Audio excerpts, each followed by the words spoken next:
Hello. Sorry to hear that you're feeling under the weather, Goldie. That's never fun. That was me not long ago. I can tell you that much. So, I gotta tell you, this feels weird. Being here on a Friday night. It's very weird. You have the chills. Yeah, I had I couldn't get warm no matter what. And I had goosebumps all the time. And so I was like piling on the blankets and just trying to stay as warm as I could. It was really weird. But I took some vitamin C. I took some Tylenol. Ate a couple clementines, just make sure I stayed hydrated as best as I could. And then I was okay. But yeah, so you were hot and cold at the same time, no fever, so that's good. And you passed your COVID test, which and I was telling my wife that's the annoying part about just, especially this time of year with the symptoms, because they are so the same, right? They feel exactly the same. In some ways, for a lot of people. I mean, there's obviously been some people that they've been affected really bad by COVID, and then other people, had the extreme polar opposite where they had it and they probably didn't even know it. But yeah, a lot of the common symptoms are really interchangeable. As Alex said, sometimes a cold is just a cold and not a pandemic. That's right, but with a Texas accent. I was trying in my head to figure out how could I do a Texas / fading Russian accent kind of thing. But I can't do it. I have to go one or the other. I can't pull that off. I'm just not that good. So, but that's okay. Exactly. Good luck on that. So, right. So, like I was saying, I don't know what tonight's going to be like. I never stream on Friday nights. So I obviously posted about it in Discord that it was going to happen, but no one's really, no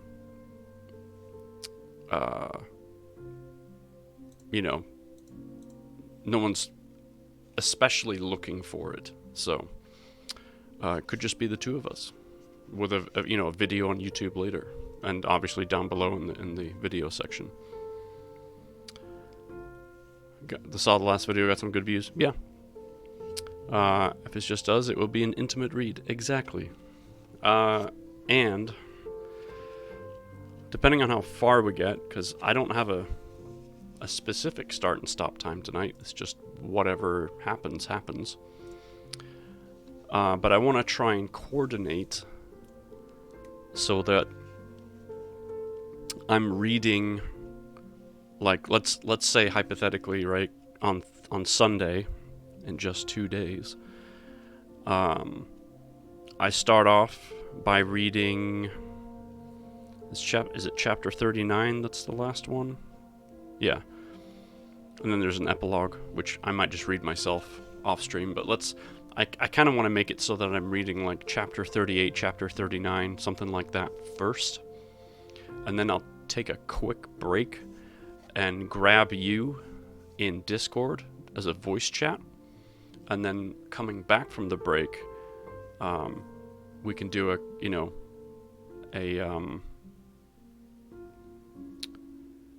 epilogue is important to pull it all together. All right, so maybe I shouldn't just read that for myself then.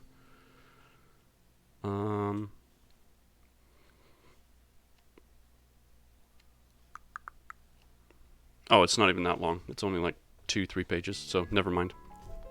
Sometimes epilogues can be like long, like another chapter. So, but it's not. So yeah, we'll do that, and then I'll bring you in on voice chat. Like I'll call you on Discord, and then we'll have a chat. Does that work for you? Hopefully.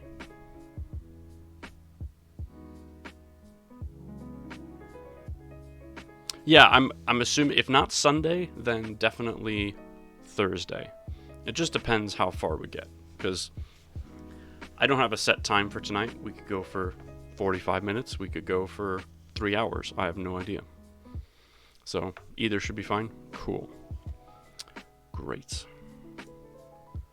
And hopefully that'll give you a chance to,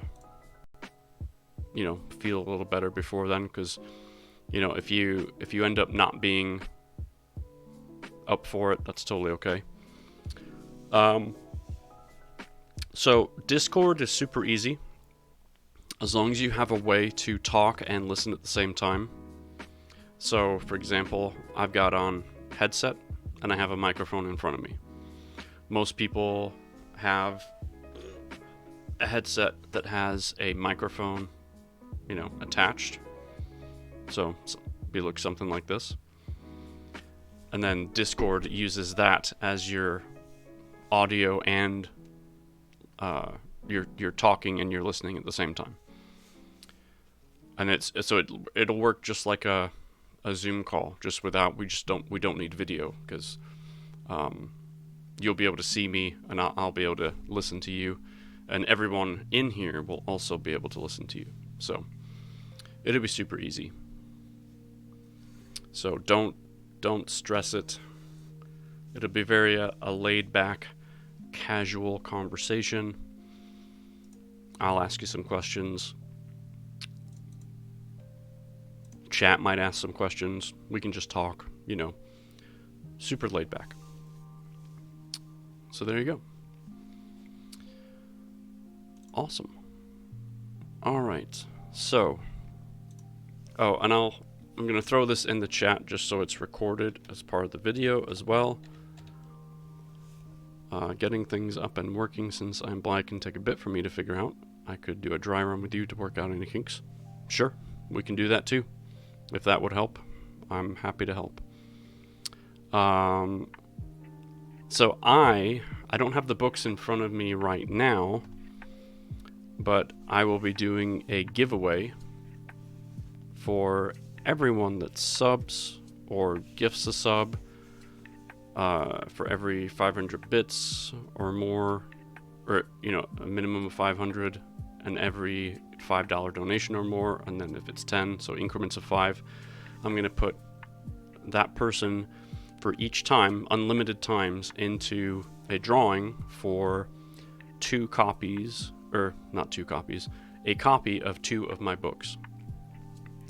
And then that way, I will do the drawing December 23rd, the last stream before Christmas, and hopefully someone will get a couple of signed copies. So there you go. Obviously they won't be in time for Christmas, but I was late to the running on getting it started, so that's my bad. Apologies. But either way, it'll be cool. It'll be an after Christmas thing.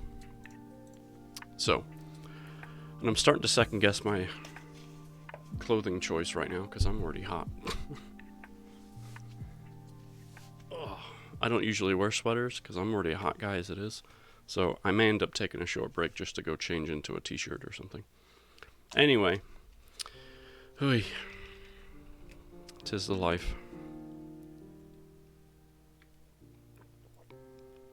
That's fun. Ha. Looks like I'm drinking nothing.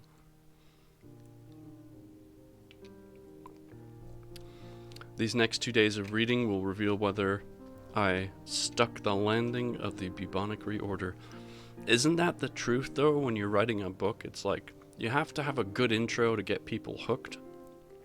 But the ending, that can leave a bitter taste in people's mouths sometimes. you know, 95% of the book could have been fantastic. And then all of a sudden, you read the ending and you're like... But I wouldn't sweat it too much.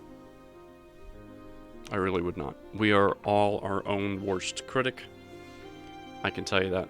After hearing a couple of my books read a few times now, there are plenty of moments where I'm like, man, I could have really done more there, or I could have animated that, or I could have explained that more.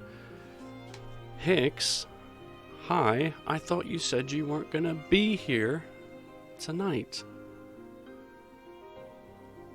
Thank you for giving Matt a sub.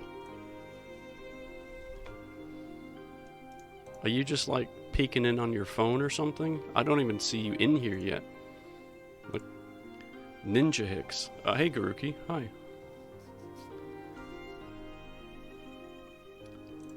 Okay, so let me take a moment and add Hicks to the wheel.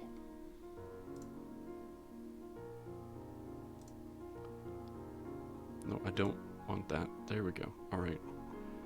And then save it, because if I don't save it, it'll get lost. And we don't want that either. Hi, Hicks. What are you doing? I thought you weren't going to be here. I mean, I'm glad you are. I'm just surprised. Pleasantly. What? Gemma!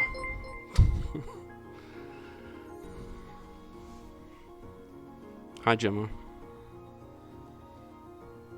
And yes, you're on your phone. Holy buckets. Gemma really wants that book, or those books, I see. Okay, hold on. Put my book... I was just about to start reading, too. I should not put my keyboard so far away. Alright, hold on. I gotta add you 5 times. 1,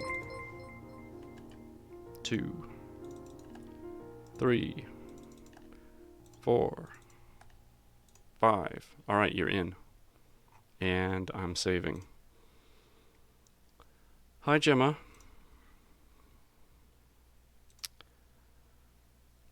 My pop-up is cut off. Yeah, it keeps cutting it off for me, too.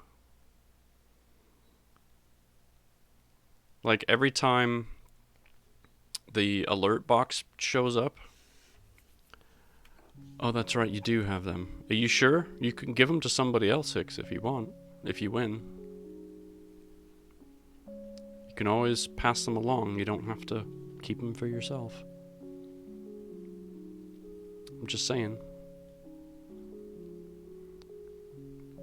But yeah, that alert box, it's been driving me nuts because it always cuts off like partway through, and I've resized it and I've tried repositioning it, and I have deleted it and reinstalled it, and it still does the same thing.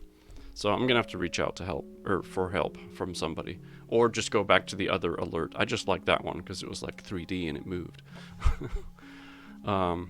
But yeah, I might have to go back to the old-fashioned alerts. Ugh. I don't know. Technology. Sometimes I'm with it, and sometimes I am not. Alright. Okay.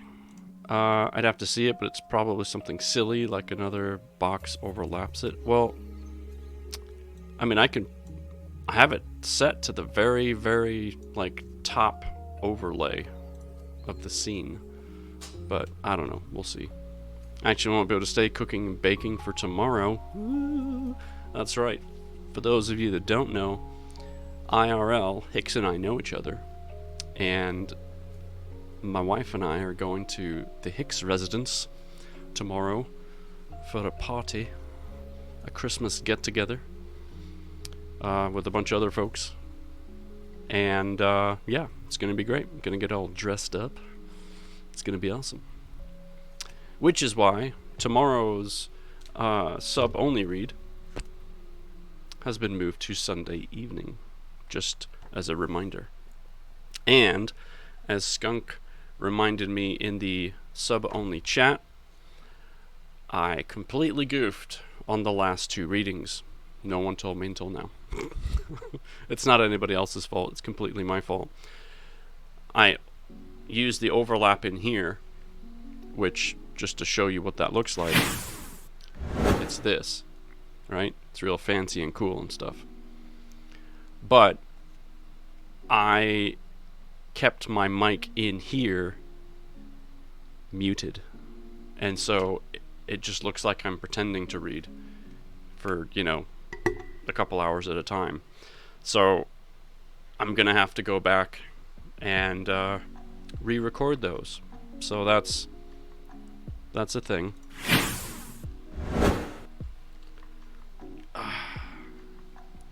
Sometimes you learn the hard way, and that was a lesson that I'm about to learn the hard way. It's not funny, Hicks. It's not funny at all. I have like chapters 9 through 14 to reread and record by myself. But hopefully I should just be able to, like, you know, breeze through. By the way, I don't have a timer on this kind of stuff. I just wear them until I feel like it's been adequate, and then I take them off. So, anyway, thank you again, Hicks and Gemma, for those donated subscriptions. That was super kind of you. I know it sucks, but what can you do? That's right.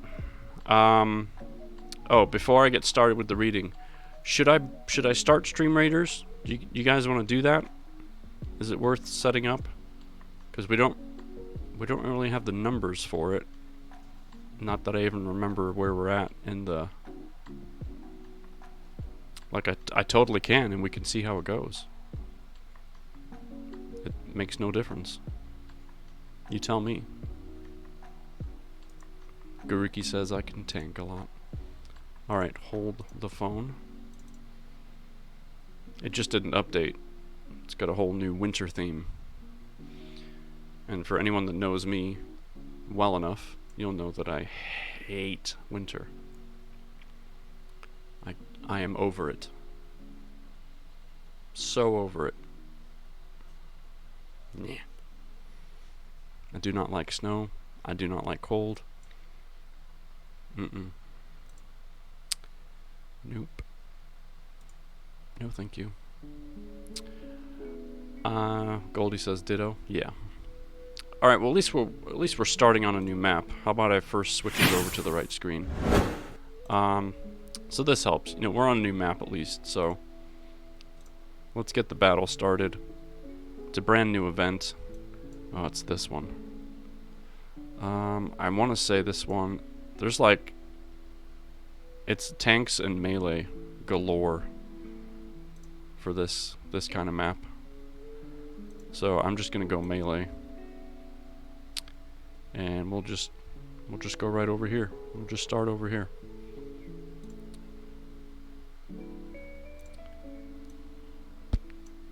So there you go. Make wise decisions, folks. Have at it. Almost went to the wrong screen. Alright. So, I think we've waited long enough. We are on chapter 33 of our story tonight. It is Labor Day weekend of 2020. And we are at Ethan's cabin in the early afternoon. So, Dr. Strong's cabin. Angela stirs as the low-grade hum that put her to sleep ceases.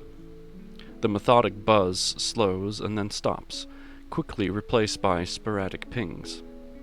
In her fog of sleep, she wonders if she had started raining. However, the sounds are not descending on her from the roof of the car, but rather emanate from underneath and next to her. The pings and the dings seem to radiate through her skull, which is resting on the passenger side window. Only a balled-up sweatshirt separates her cheek from the warm glass.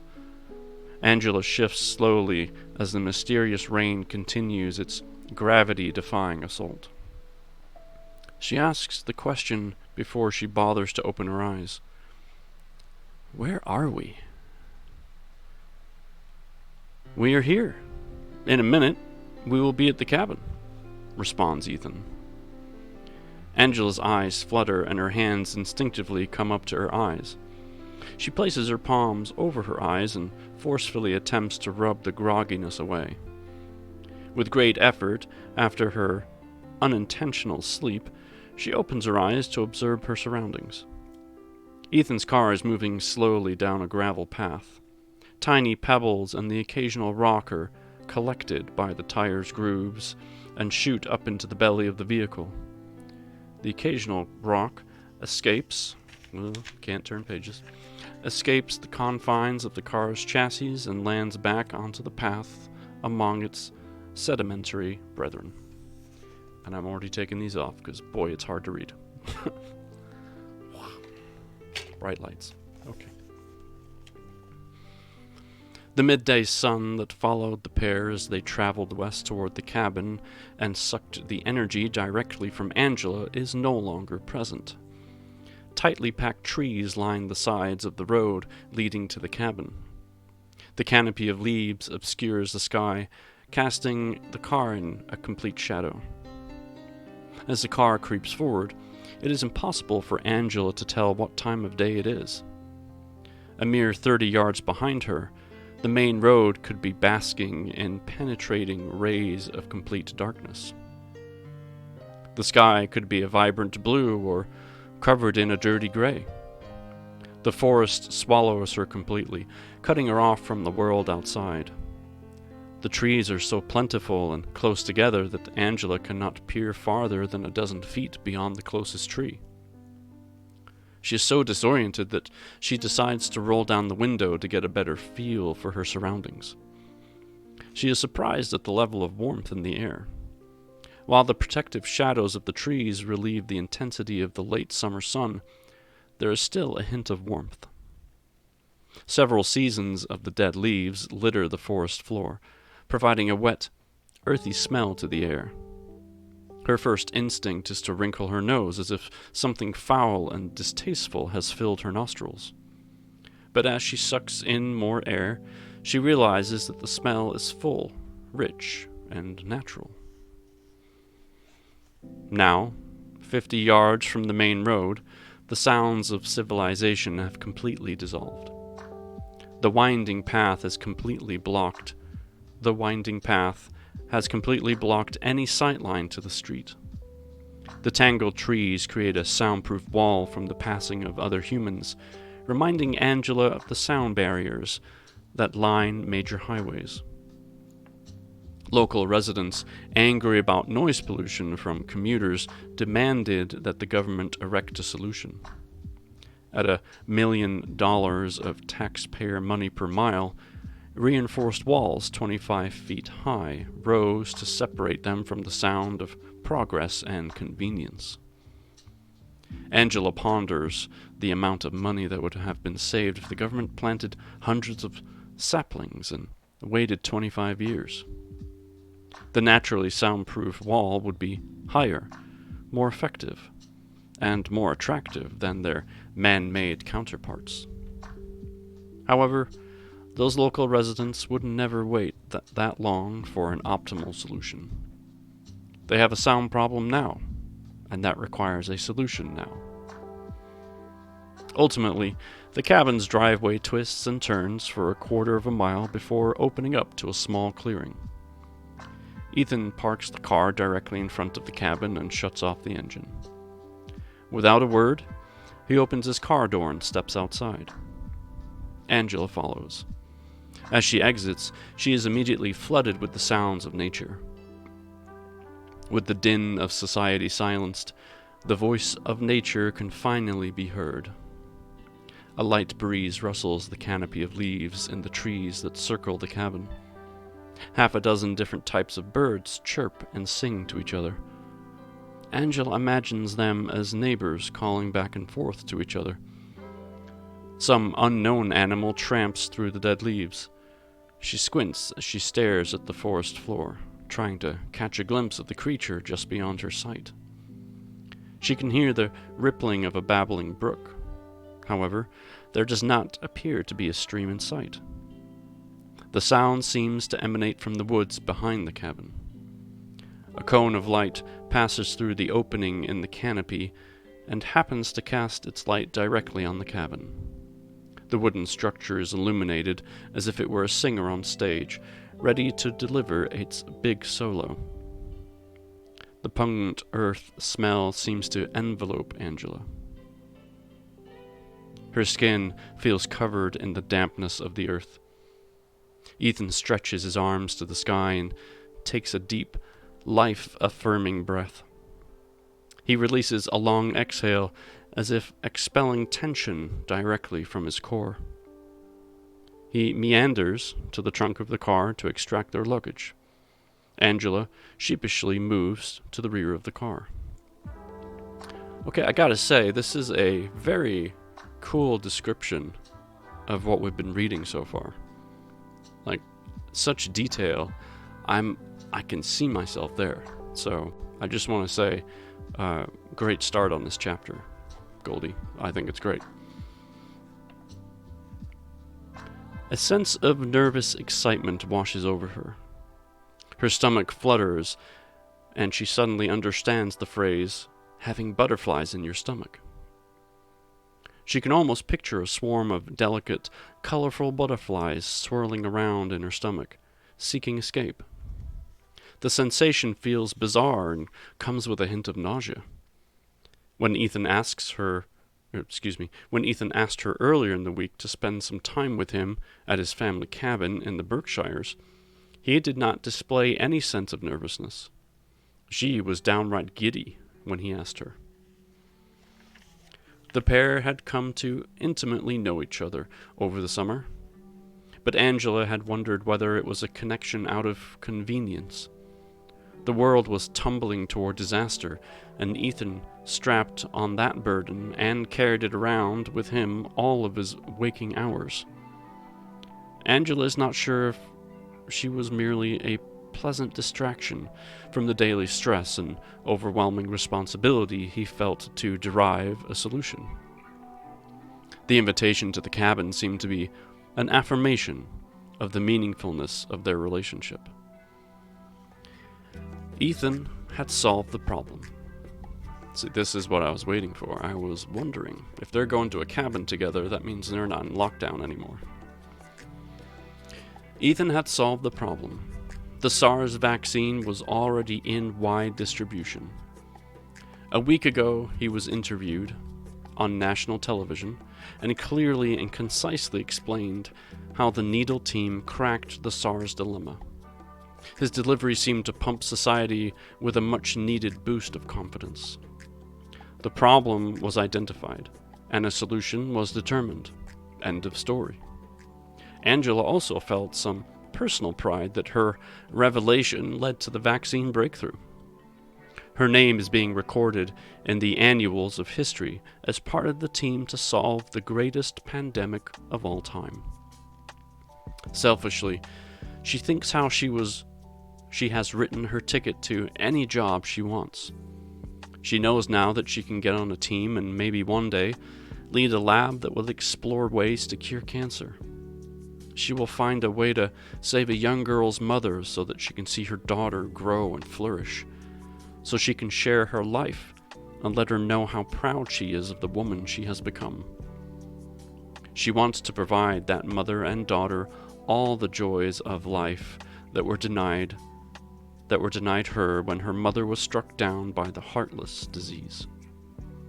These thoughts swirl in Angela's head as she takes the few steps towards the trunk. By the time she stands next to Ethan, a melancholy frown tugs at her lips. "Do you not like it?" Ethan asks with concern as he stares at her. Angela looks up at him. She knows he has asked her something, but The thoughts of her mother made the inquiry a mere whisper on her periphery. "Huh?" she responds. "Do you not like the cabin?" Ethan asks again. Angela shakes her head to drive the sad thoughts from her mind. She turns towards the cabin and peers at it from around and over the car. As her eyes trail across the landscape toward the cabin, she notices a small shack sitting at the right angle to the house and set back toward the tree line of the clearing. Her gaze settles on the building for just a moment, wondering just how rustic this cabin in the woods really is. Angela decides she will not let an outhouse ruin her magical romantic weekend. However, she cannot seem to find anything at all romantic about outdoor plumbing. Yeah. Me either. Between the shack and the left side of the house is an extensive wall of stacked firewood. She wonders how long such a plethora of wood would last a person trying to keep warm during a New England winter. Most of the wood stacked appears old and extremely weathered, as if it has rested on that spot for decades. The left side of the wood wall, the side farthest from the cabin, appears to be more freshly cut wood. The log wedges are still neatly formed and are a darker, richer color than the gray, splintered wood closer to the house. Outhouses are gross? Ah, yeah. Couldn't agree more. Yeah. Angela's eyes finally fall on the domicile in front of her. Ethan's cabin is an actual log cabin. The large trunks that make up the walls are perfectly interlocked. It makes her remember playing with Lincoln logs. At the corners of the house in front of her, the butts of the logs are perpendicularly stacked on top of each other, cut out of several trunks in a series of glass windows. Excuse me. Those windows appear to be more modern, with the ability to raise the lower portion to allow for the forest breeze to pass through the screen. Across the left side of the cabin, there is an outdoor porch. A set of Adirondack chairs sit on the far left of the porch, encased by a waist-high railing that defines the seating area. Between the two chairs sits a small wooden table. The open porch ends at the center of the cabin.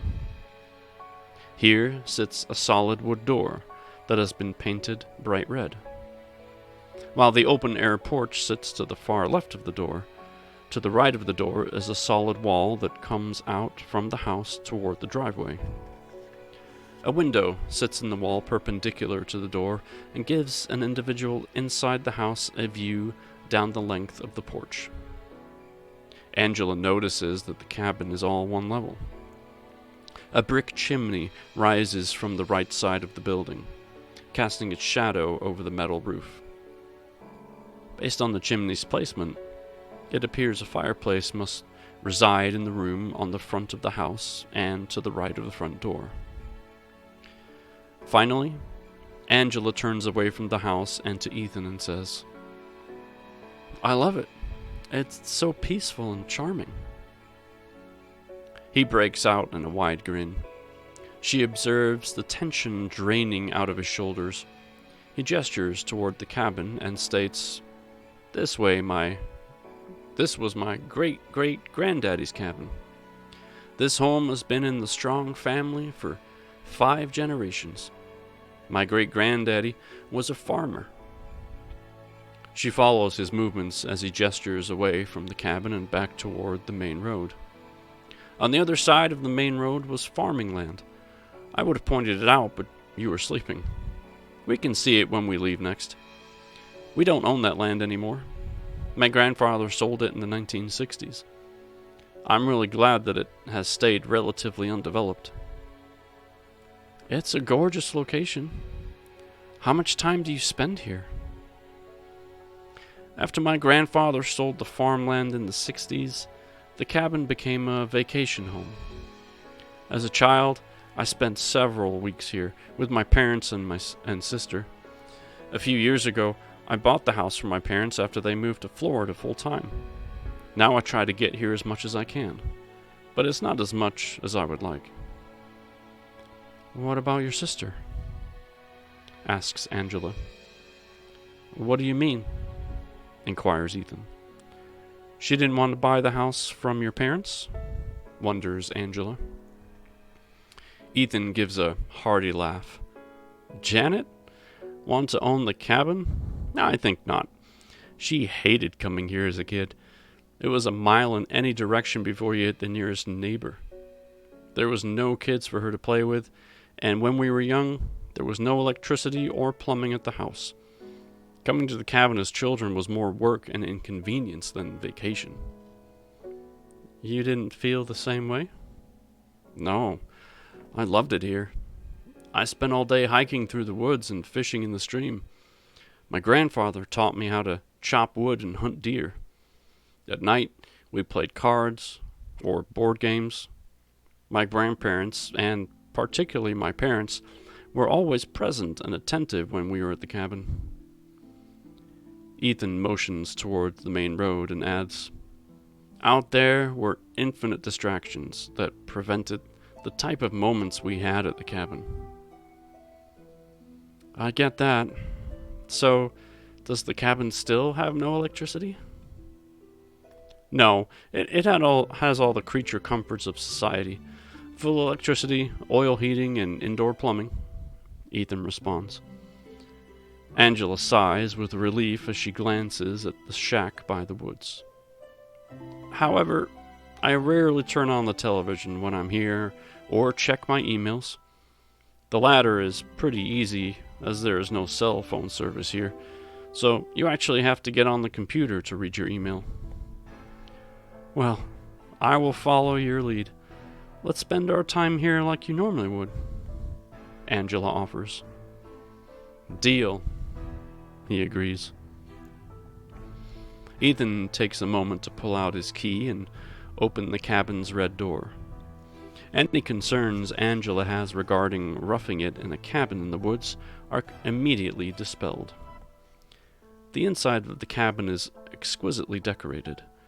Once the cabin door shuts behind her, she loses all sense that she is in a cabin in the middle of the woods in a rural Massachusetts county.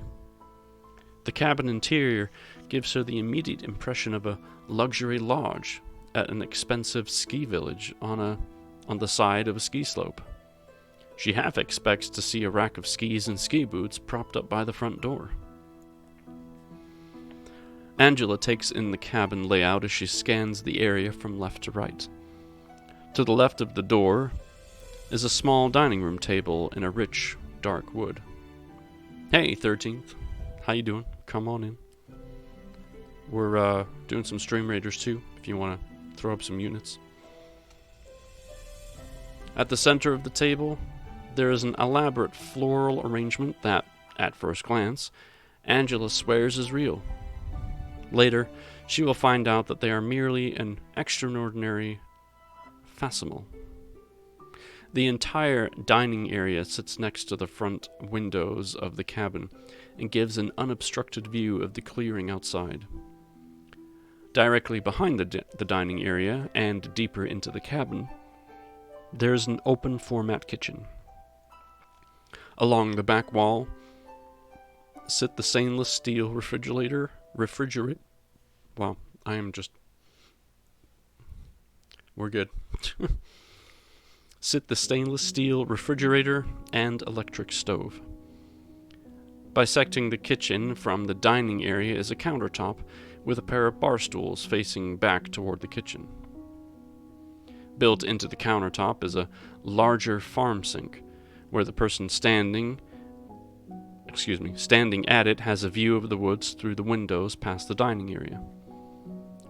Immediately ahead of Angela, there is a hallway that leads further into the cabin.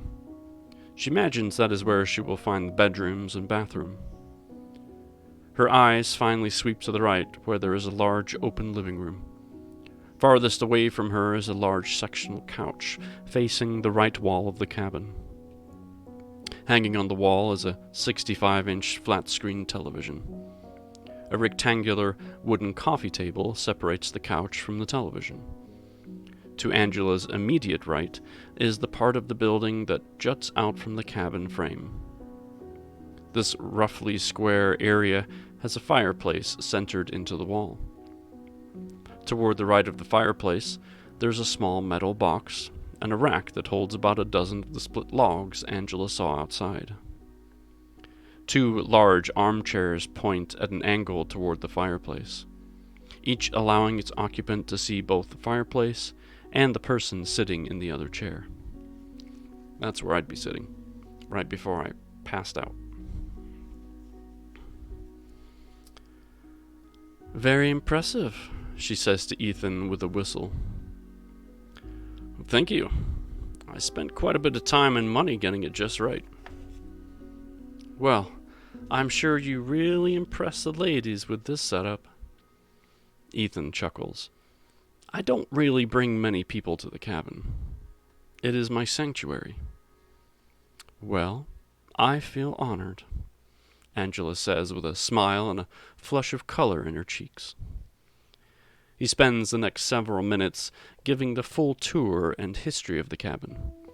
The majority of the renovations and presentation Angela currently sees were completed in the last 5 years. In fact, the sectional couch in front of the television, arrived only earlier this year. The hallway next to the kitchen does lead to the bedrooms and bathroom. As they travel down the hallway, Ethan points out the bathroom on the right. Angela peeks her head in and finds a perfectly presented bathroom, which includes his and her vanity sinks. Monogrammed towels sit on a rod next to the shower, and the end of the toilet paper roll is folded over into a triangle, as if she is at a fancy high-end hotel.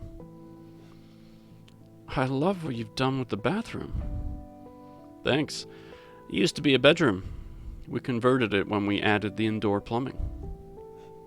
"Wow, it's a big bathroom. Unless it was just a small bedroom, maybe. I don't know." As they continue the tour, the hallway comes to a T-junction. The back wall of the cabin has 2 bedrooms. The bedroom on the left is the large master bedroom, while the one on the right is... What is happening? "Badger, hi."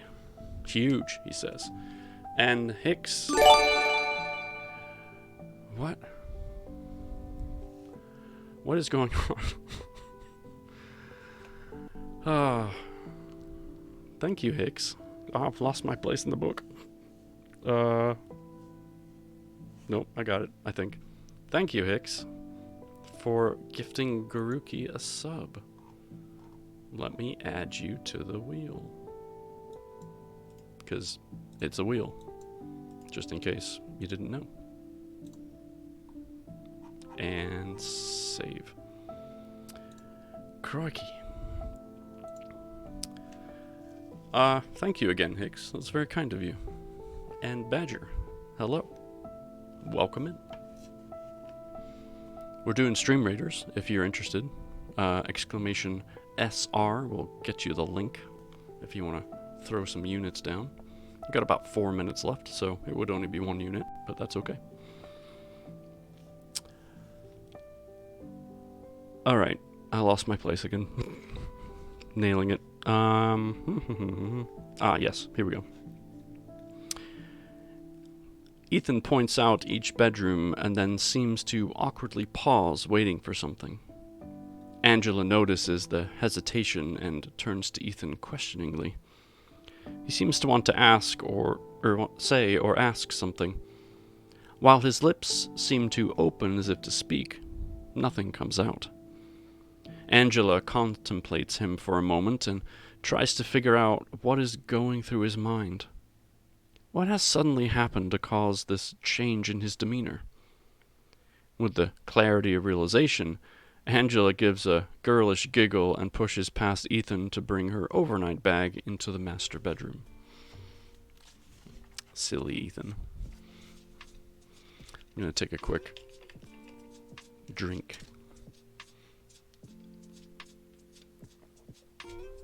Ethan certainly wasn't shy when they were in quarantine, so just saying.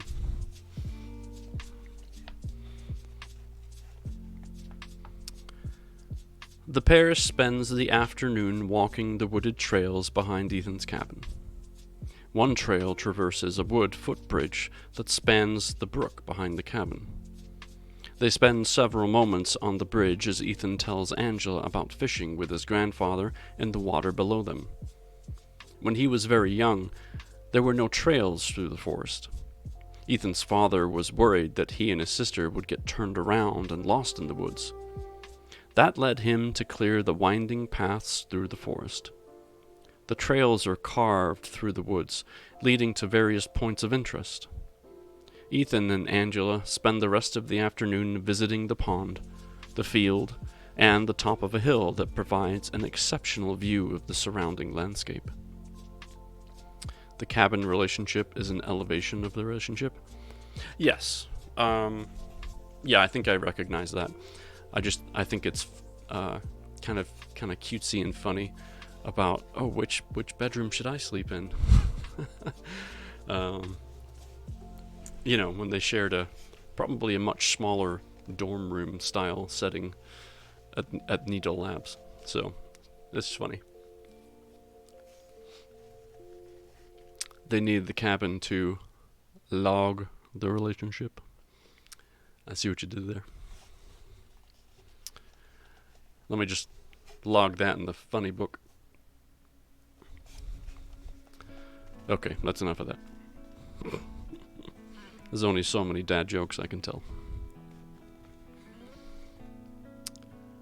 They walk back toward the cabin at a stroll.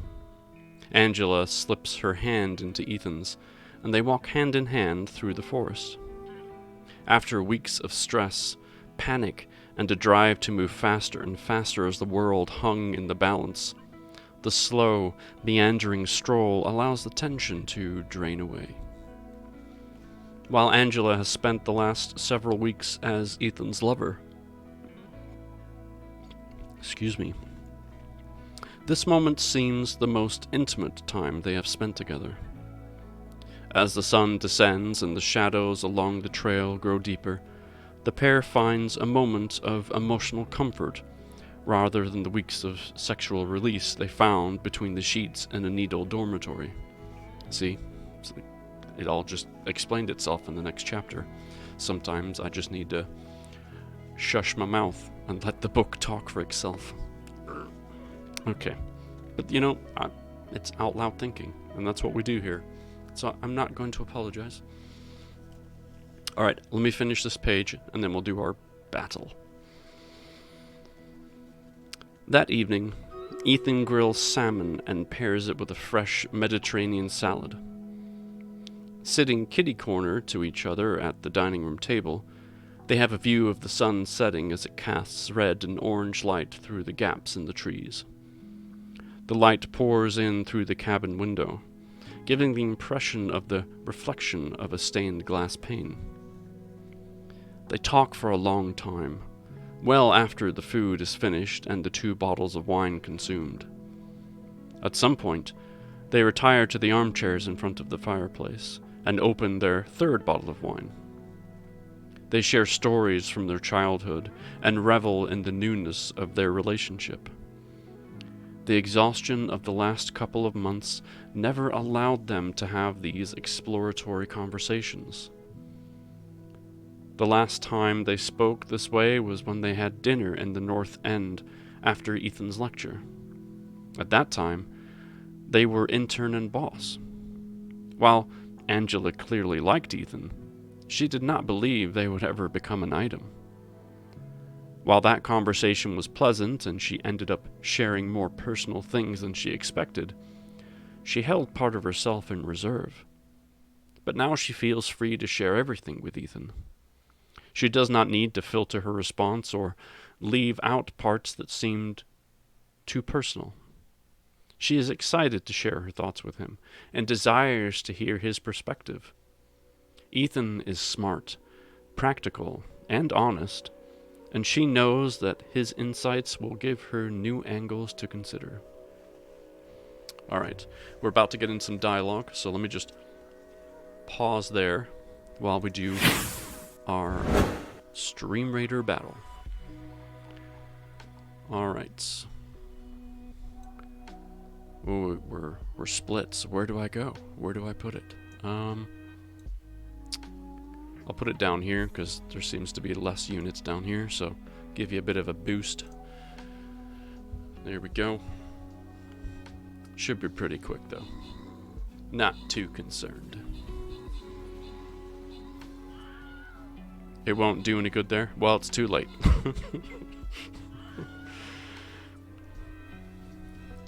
I'm still learning this captain stuff. That's alright. Thanks to your brave soldiers. That flag only affects melee. Oh, that's right. Yes. I should have put it up top, because that's where the melee set. Okay. I'll remember that next time. I'm so used to doing high ground with the archery stuff. Boy, do we want to go for the chest or for the chest? Gee whiz. I guess we'll go this way. From what I haven't played much of this map yet, but it... Yeah, I will get the snowflakes. From what I've done with this map, it seems to be a lot of melee-based units, for sure. Although this one seems to be, yeah, archer. We're going with a lot of archer. Holy buckets. Jeepers. Archer the poop out of this one. Crikey. And of course, feel free to put some extras down there, you know. Alright. Still a good mix, yeah. Alright. Thank you for that intermission. We will now resume your regularly broadcasted reading.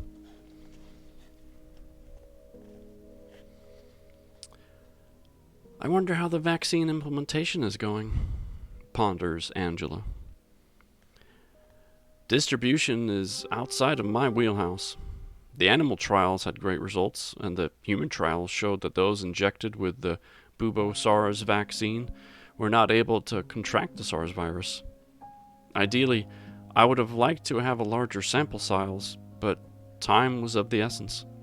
It's been a couple of weeks since the first responders received the vaccine, and there have only been a couple of SARS-related deaths in that population. Is that not concerning? It is not statistically significant. Some recipients can have a negative reaction to any vaccine. In addition, some people may have gotten the vaccine after significant exposure. The death levels from this grouping are completely within tolerance bands. I guess it just makes me nervous. I got the vaccine, you did, the Needle team did, my sister, nephew, and Sammy. Everyone I love has gotten the vaccine, and I don't want any of them to be tolerable losses. Angela postulates with a slight rise of anger tweaking the edges of her statements. I understand, Ethan begins, trying to diffuse her anger. The SARS virus disproportionately affects the very old and the very young, and, of course, those with compromised immune systems. None of the people you mentioned fall into that category. I'm sure they will be alright. And they are taking the correct actions.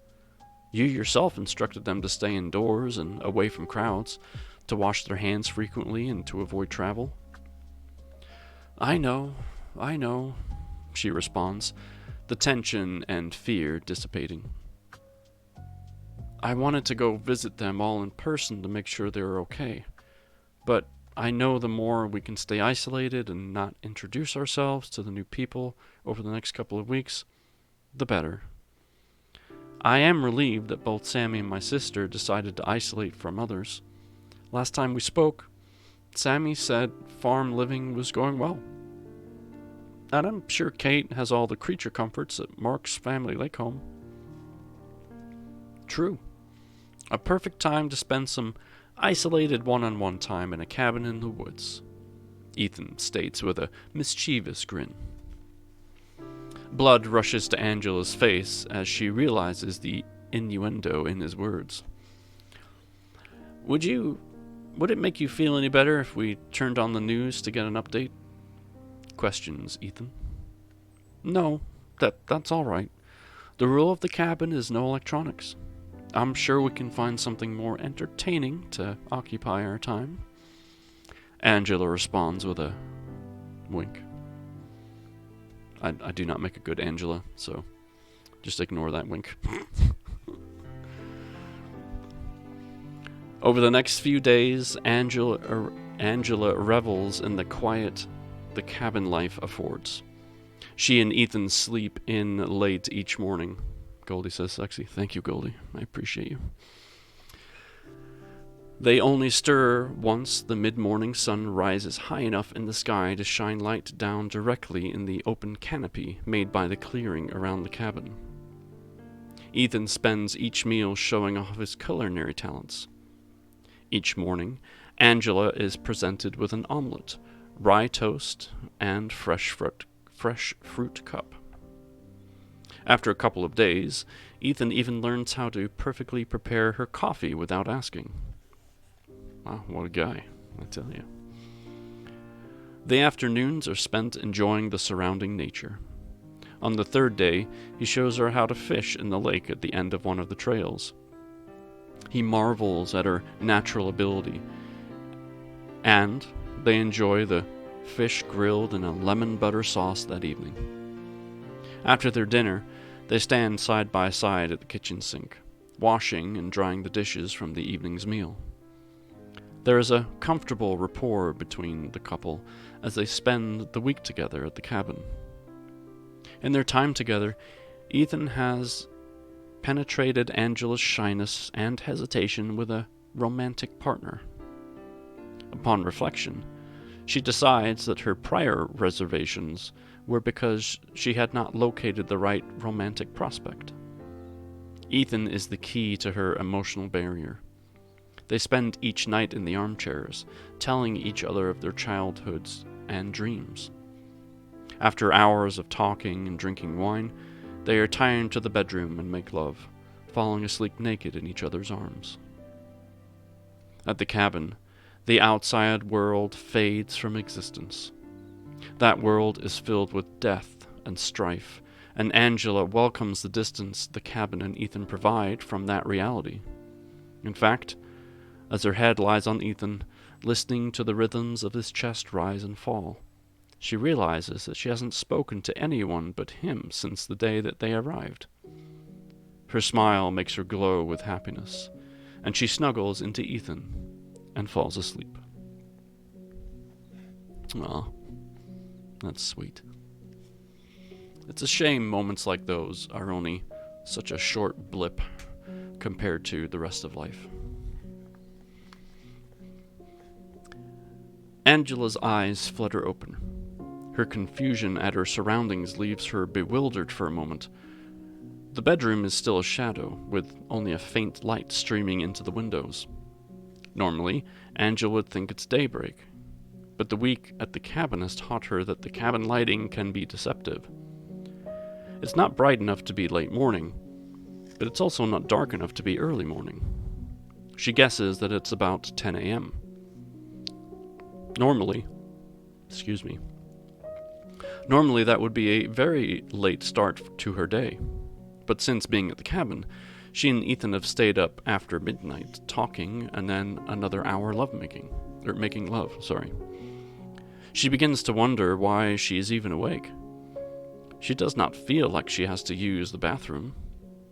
She turns toward Ethan to find him in the exact same position as he was when he fell asleep the night before. Still perplexed, Angela pushes up on her side to better take in her surroundings. Once she does this, and has moved her ear away from Ethan's chest, she realizes that there are voices coming from the living room. Panic and fear flash over her, and she pushes on his shoulder to wake him. What? Okay. Ouch, what's going on?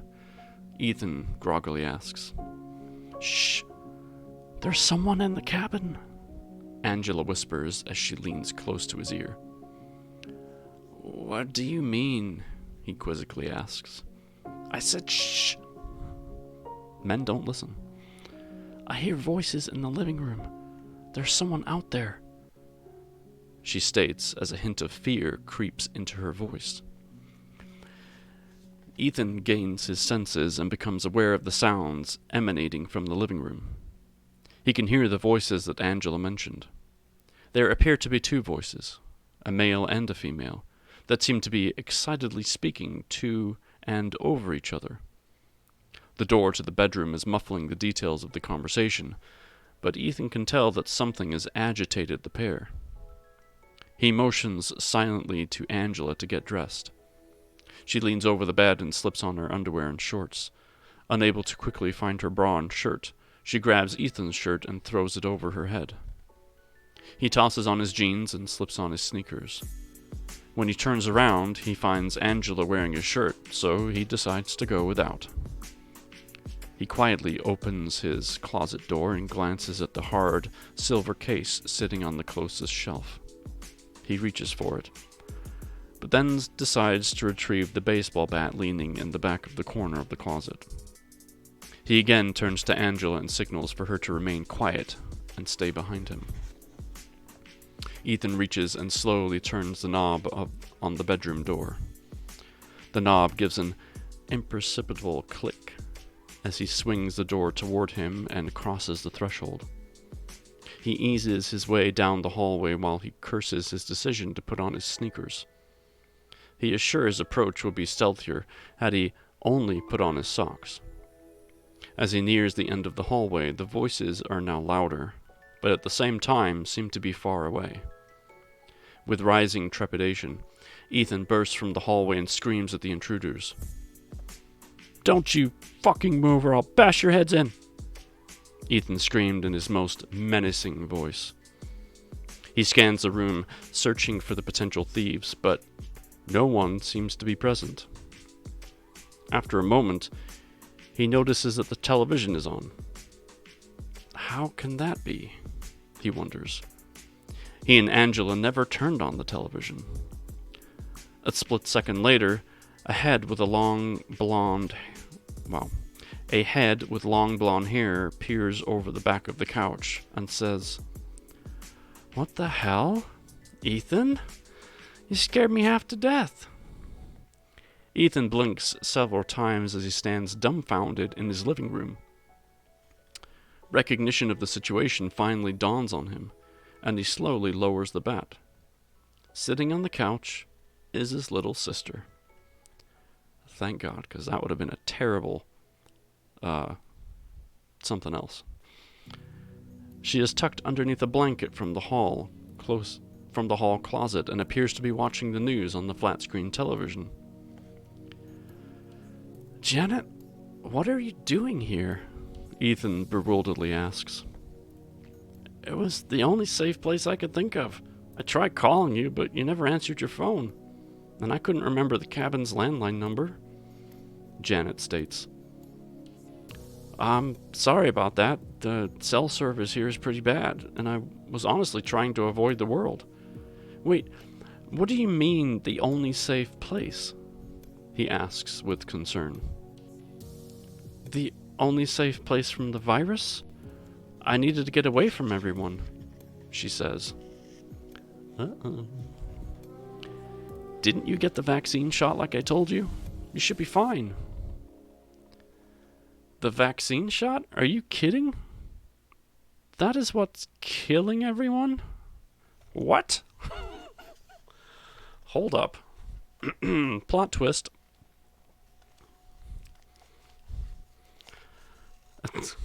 Hold on. Let's take a moment here, okay? Retorts Janet. What?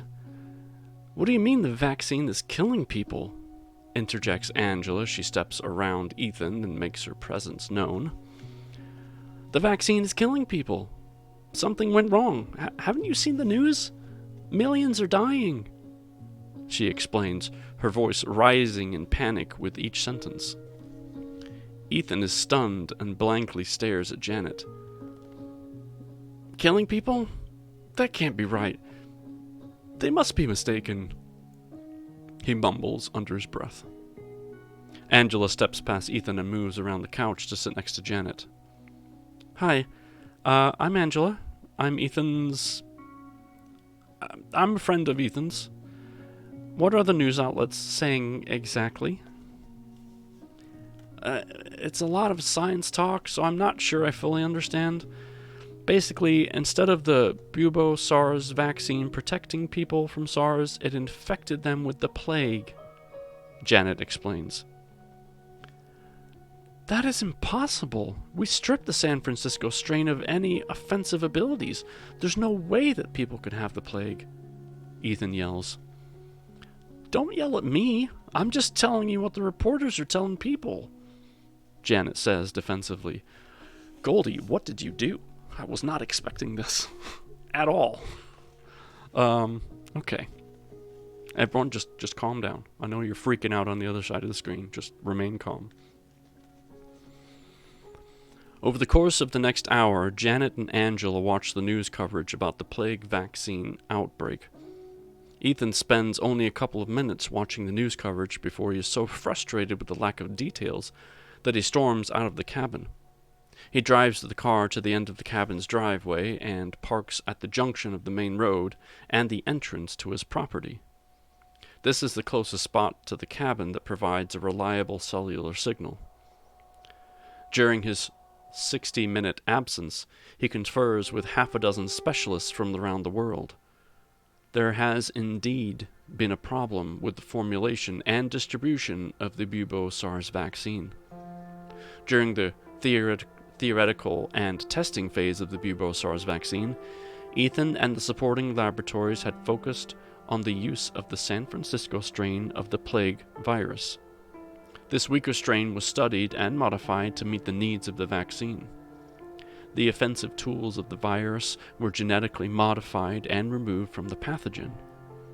As hypothesized, the plague virus attached to the ACE2 protein and blocked the entrance. The rodent test subject exposed to SARS after the implementation of the vaccine failed to contract SARS. Yeah, that's a bloody twist. Guriki's like, I'm calm, just placing troops. Nothing to see here. After weeks of study in various rodent and mammal populations, the trial was shifted to humans. Pockets of individuals yet to be infected, but who resided in growing hotspots, volunteered to be a part of the clinical human study. After 2 weeks of quarantined observation following the vaccine injection, these individuals failed to contract the SARS virus. The final step of the testing phase was to inoculate highly exposed first responders in compromised areas, such as China and Vietnam. Again, not a single party who received the Bubo-SARS vaccine ever contracted the virus. The Bubo-SARS vaccine was hailed as a miracle discovery, and Ethan was anointed as a medical savior. He was pretty confident that once the dust settled, there was a Nobel Prize in his future. Yeah, well, you can count that one out, buddy. Yikes. But then lesser minds got their hands on his success. The scientific community specifically used a weak strain of the plague to be the core of the Bubo-SARS vaccine. The weaker strain was easier to manipulate and presented fewer risks to the recipients. Oh, they tampered with it. Those dirty dogs. In the haste to mass-produce billions of vaccines, the pharmaceutical companies were seeking out plague samples to manipulate for the vaccine. The San Francisco strain was quickly depleted. It was going to take precious time to incubate more samples for the bubo-SARS vaccine. Desperate to meet the growing global demand for the vaccine, the pharmaceutical companies turned to other strains of the plague to use in the bubo-SARS vaccine. This included using the deadly Madagascar strain, the Black Death's direct descendant that ravaged Europe in the 14th century. The techniques to essentially sterilize the San Francisco plague strain were insufficient to neutralize the Madagascar version. Oh, buddy. Let's see. Goldie says, throughout the chapters, there is several references to the weaker San Francisco strain versus the stronger. Yeah, I remember that. I just thought it was, helpful comparison talk, but I did not think it would come back up as like, oh, we're out of this one. Let's hastily use this one. It'll be fine. What? Okay. Millions of patients and first responders were injected with the deadly MAD bubo-SARS vaccine. MAD being for Madagascar. Several days after the distribution of the first batch of the MAD bubo-SARS vaccine, individuals presented with the unmistakable signs of bubonic plague exposure. The sweats, fevers, chills, diarrhea, and vomiting were the first thought to be the presentation of the SARS infection. However, the swollen black and blue lymph nodes clarified the diagnosis. The MAD bubo-SARS vaccine was immediately ceased, but the damage was already done. And mad like crazy. That's you're like the nutty professor author. I like it. The plague infection was virulent, with nearly 100% of those vaccinated becoming infected with the deadly disease. The disease invaded its hosts, and many of the vaccine recipients developed the pneumonic version of the plague. Oh God. This particular version of the plague is the most deadly and contagious. The pneumonic version attacks the victim's lungs and is filled with contaminated fluid, which violently dispels from the body in intense coughing fits. The plague virus becomes airborne and is transmitted through droplets to those close to the infected individual. In normal virus transmission, the path of the contagion can be displayed in heat maps. The incidents of the infection radiate out from a central hotspot. This identification allows responders to determine appropriate measures of isolation and containment. Ethan talks about the types in his lecture, and which is the worst. Yeah. The widespread distribution of the MAD bubo-SARS vaccine created a multitude of infection hotspots. The infection occurrences were sporadic and widespread, thus making analysis and containment impossible. The quick onset of pneumonic transmission allowed the virus to escape the initial infection vector. Once the virus broke the barrier, the infection spread exponentially. In less than a week, the infection rate related to the MAD bubo-SARS vaccine exceeded the SARS infection rate. The first MAD bubo-SARS death was reported 36 hours ago, and the death toll has climbed with each passing hour. The seeds I planted in the earlier chapters are now germinating. Is that another pun? Because I like it. It's good. I love me some puns. Ethan stumbles into the cabin and collapses into one of the dining room chairs. He lowers his head onto his folded arms that rests on the table, disbelief washing over him at the implications of the altered bubo-SARS vaccine. Angela and Janet are still sitting on the couch, absorbing the latest news. Angela sits silently, her mouth agape from the shock of the situation. On the other hand, Janet can't stop talking. She interjects her own opinions and analysis in a call and response with the television anchors. "Now people are dying from both SARS and the plague," states Janet. "The hospitals are completely overwhelmed. The military is setting up makeshift hospitals around major cities, but they function more as morgues. Hell, the cure is more deadly than the disease." Ethan's shoulders slump in defeat from the unintentional accusation. This is an odd feeling for him. He has spent his life confident and sure of his decisions and gains his strength from his various accomplishments. His medical articles are well received within his professional community. He is an expert in his field of study and is asked to deliver presentations and conduct interviews dozens of times each year.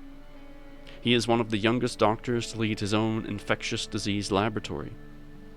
Ethan has spent his life stacking success upon success. He has yet to experience failure.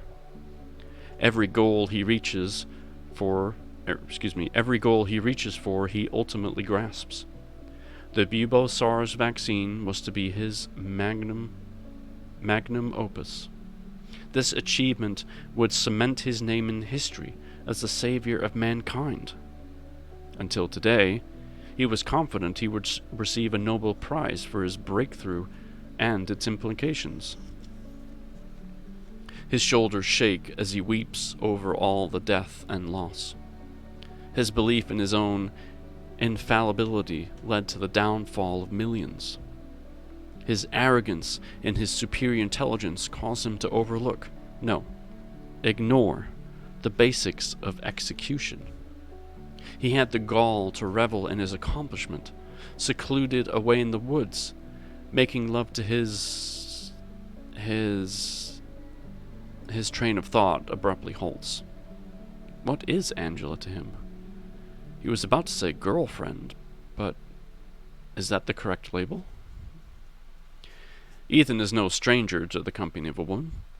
He is an intelligent, successful, and handsome individual. He dates frequently. The women are always intelligent and accomplished professionals. In the past, he dated lawyers, surgeons, engineers, professors, and CEOs. He enjoyed taking these women to dinner, musicals, and museums, and the symphony. These women stimulated his mind. Several of them had spent the night with him and enjoyed his culinary skills in the morning. However, none of these relationships evolved into something more. To his mother's chagrin, Ethan was not ready to settle down with anyone, and none of these women ever saw his cabin. Ethan stares at Angela as these thoughts course through his mind. She continues to silently observe the newsfeed. She seems so calm. He half expected that she would be hysterical, running off to make this right. He is surprised to find that he is the hysterical one. On the first day they met, Ethan had an immediate physical attraction to Angela. As he looked up from his work to meet the new interns earlier that summer, he was hit with a jolt of excitement and yearning. He was going to be in charge of 2 interns that summer. Maura Wiley was going to work with him directly at Strong Labs. Maura was studying at Harvard and had the connections with the Needle Board to get her prestigious placement. Ethan was to indirectly supervise Angela Sindile, who was assigned to Wu Labs. However, the minute he saw Angela, he was drawn to her. He wanted to keep her close, and so, there on the fly, he reassigned Maura to Wu Labs and took Angela as his direct intern. That maneuver cost him multiple evening winning, dining, and treating a couple of members of the Needle Board to the Red Sox. Whining, geez, I can't read. Whining, dining. Oh, hey, iBlue. You caught the Pokemon. I did not see you there. Welcome in. Originally, Ethan did not have any intention of developing a romantic relationship with Angela. He was drawn to her, but not in a sexual conquest way. He took an active interest in Angela's internship. Usually, the intern would shadow a Strong Labs team member. Ethan's time was always extremely in demand and did not afford him the time to nurture the interns. With Angela, he wanted to be the one to nurture, guide, and inspire her. He found her to be smart and intuitive. She was still malleable and willing to question everything. She did not assume that her years of experience meant she already knew the answers because there were not yet years of experience to draw on. She forced Ethan to examine the building blocks of his foundation. She challenged him with her curiosity and desire to understand. Soon, Ethan found himself seeking out more opportunities to spend time with Angela. First, it was a walk to the cafeteria together. Next, he would leave the lab at the end of the day and at the same time as Angela. She never knew that once they parted ways outside the Needle Gates, he doubled around the block and returned to the office. Then he was inviting her out to see one of his lectures, a true opportunity to show off his expertise in front of a captivated crowd. After several dinner dates, Ethan nervously invited Angela to his home for a nightcap. Ultimately, she made love to him that night, and a sense that something had clicked into place washed over Ethan. From that moment forward, he coveted and protected Angela. She was his, in a way that never felt toward the myriad more sophisticated women he had dated. They were clearly a couple, and were only fooling themselves when they took separate dorm rooms at Needle Labs during the lockdown. Was this love? Was Angela his soulmate? He knew that there was no one else he wanted to celebrate his accomplishment with. There was no one else he wanted to be isolated with and focus his attention on.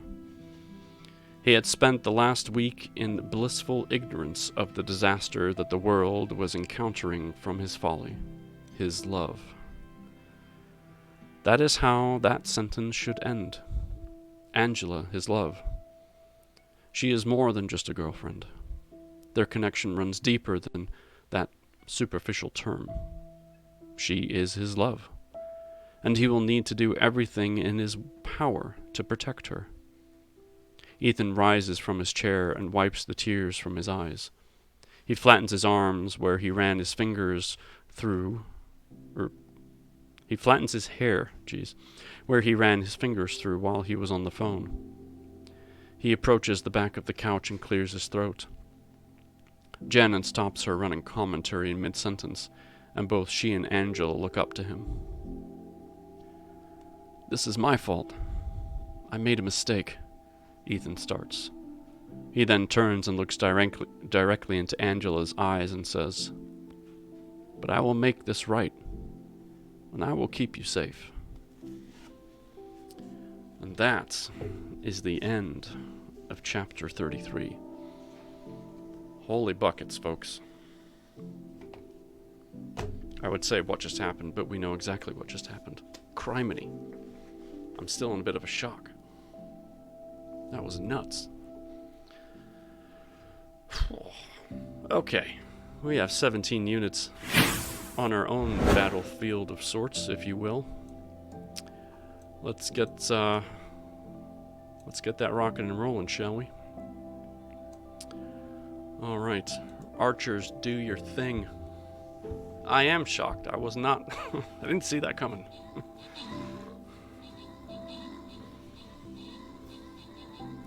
We got snowball fights going up here. Garuki doing his thing up in the corner with an owl. You have a.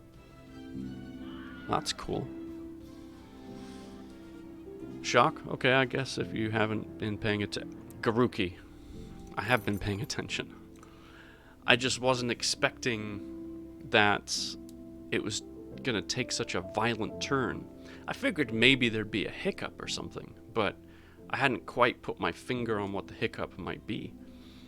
But I wasn't expecting an all-out, Black Plague, basically. Alright, let's collect the snowflakes so I can spend them later. And some gold. We like gold. We love gold.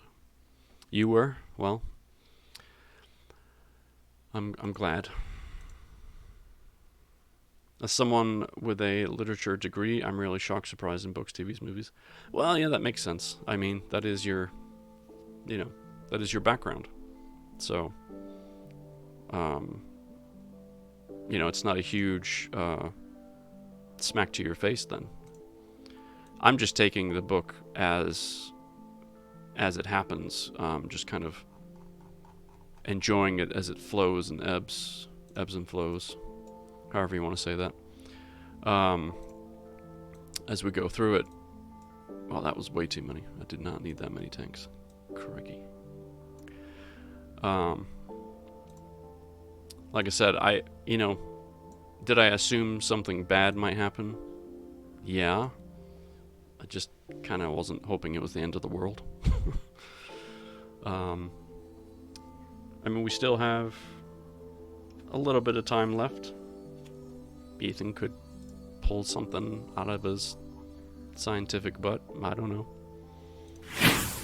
If that's even possible at this point. To save the rest of humanity. Could it be? Could it be? Speaking of, this is the link to this book if you want to add it to your own library and check it out for yourself. Help out our author. You can also read the back of the book on the Amazon link as well. And for those that weren't here before, I am doing a gift giveaway of my own. I'm putting entries into a drawing that will happen on the 23rd for a couple of the books that I have. So if you want to get on that, you certainly can. You don't have to. It's there as an option.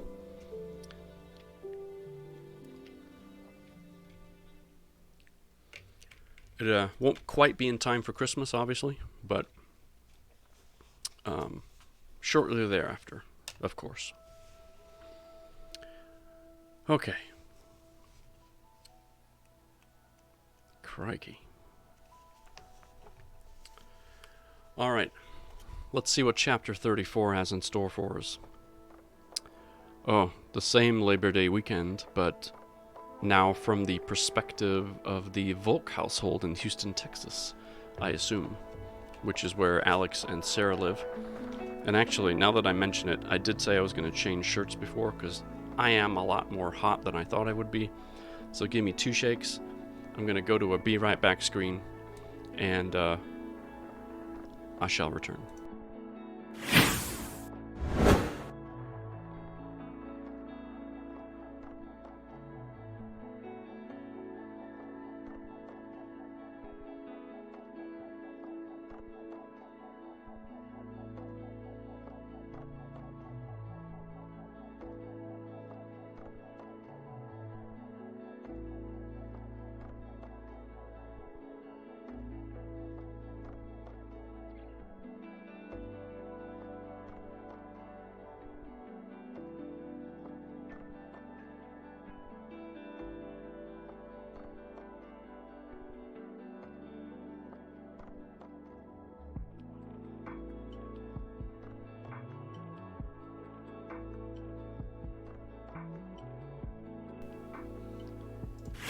Second shake. Feeling better already. 2 shake, and he's back. See? I own like 8 of these shirts, so yeah, it was easy. Whew, okay. Alright, let's get into the chapter, shall we? Chapter 34. I moved my... Hold on. It's gonna bug me. These pop filters are great until they move. That'll do. Okay.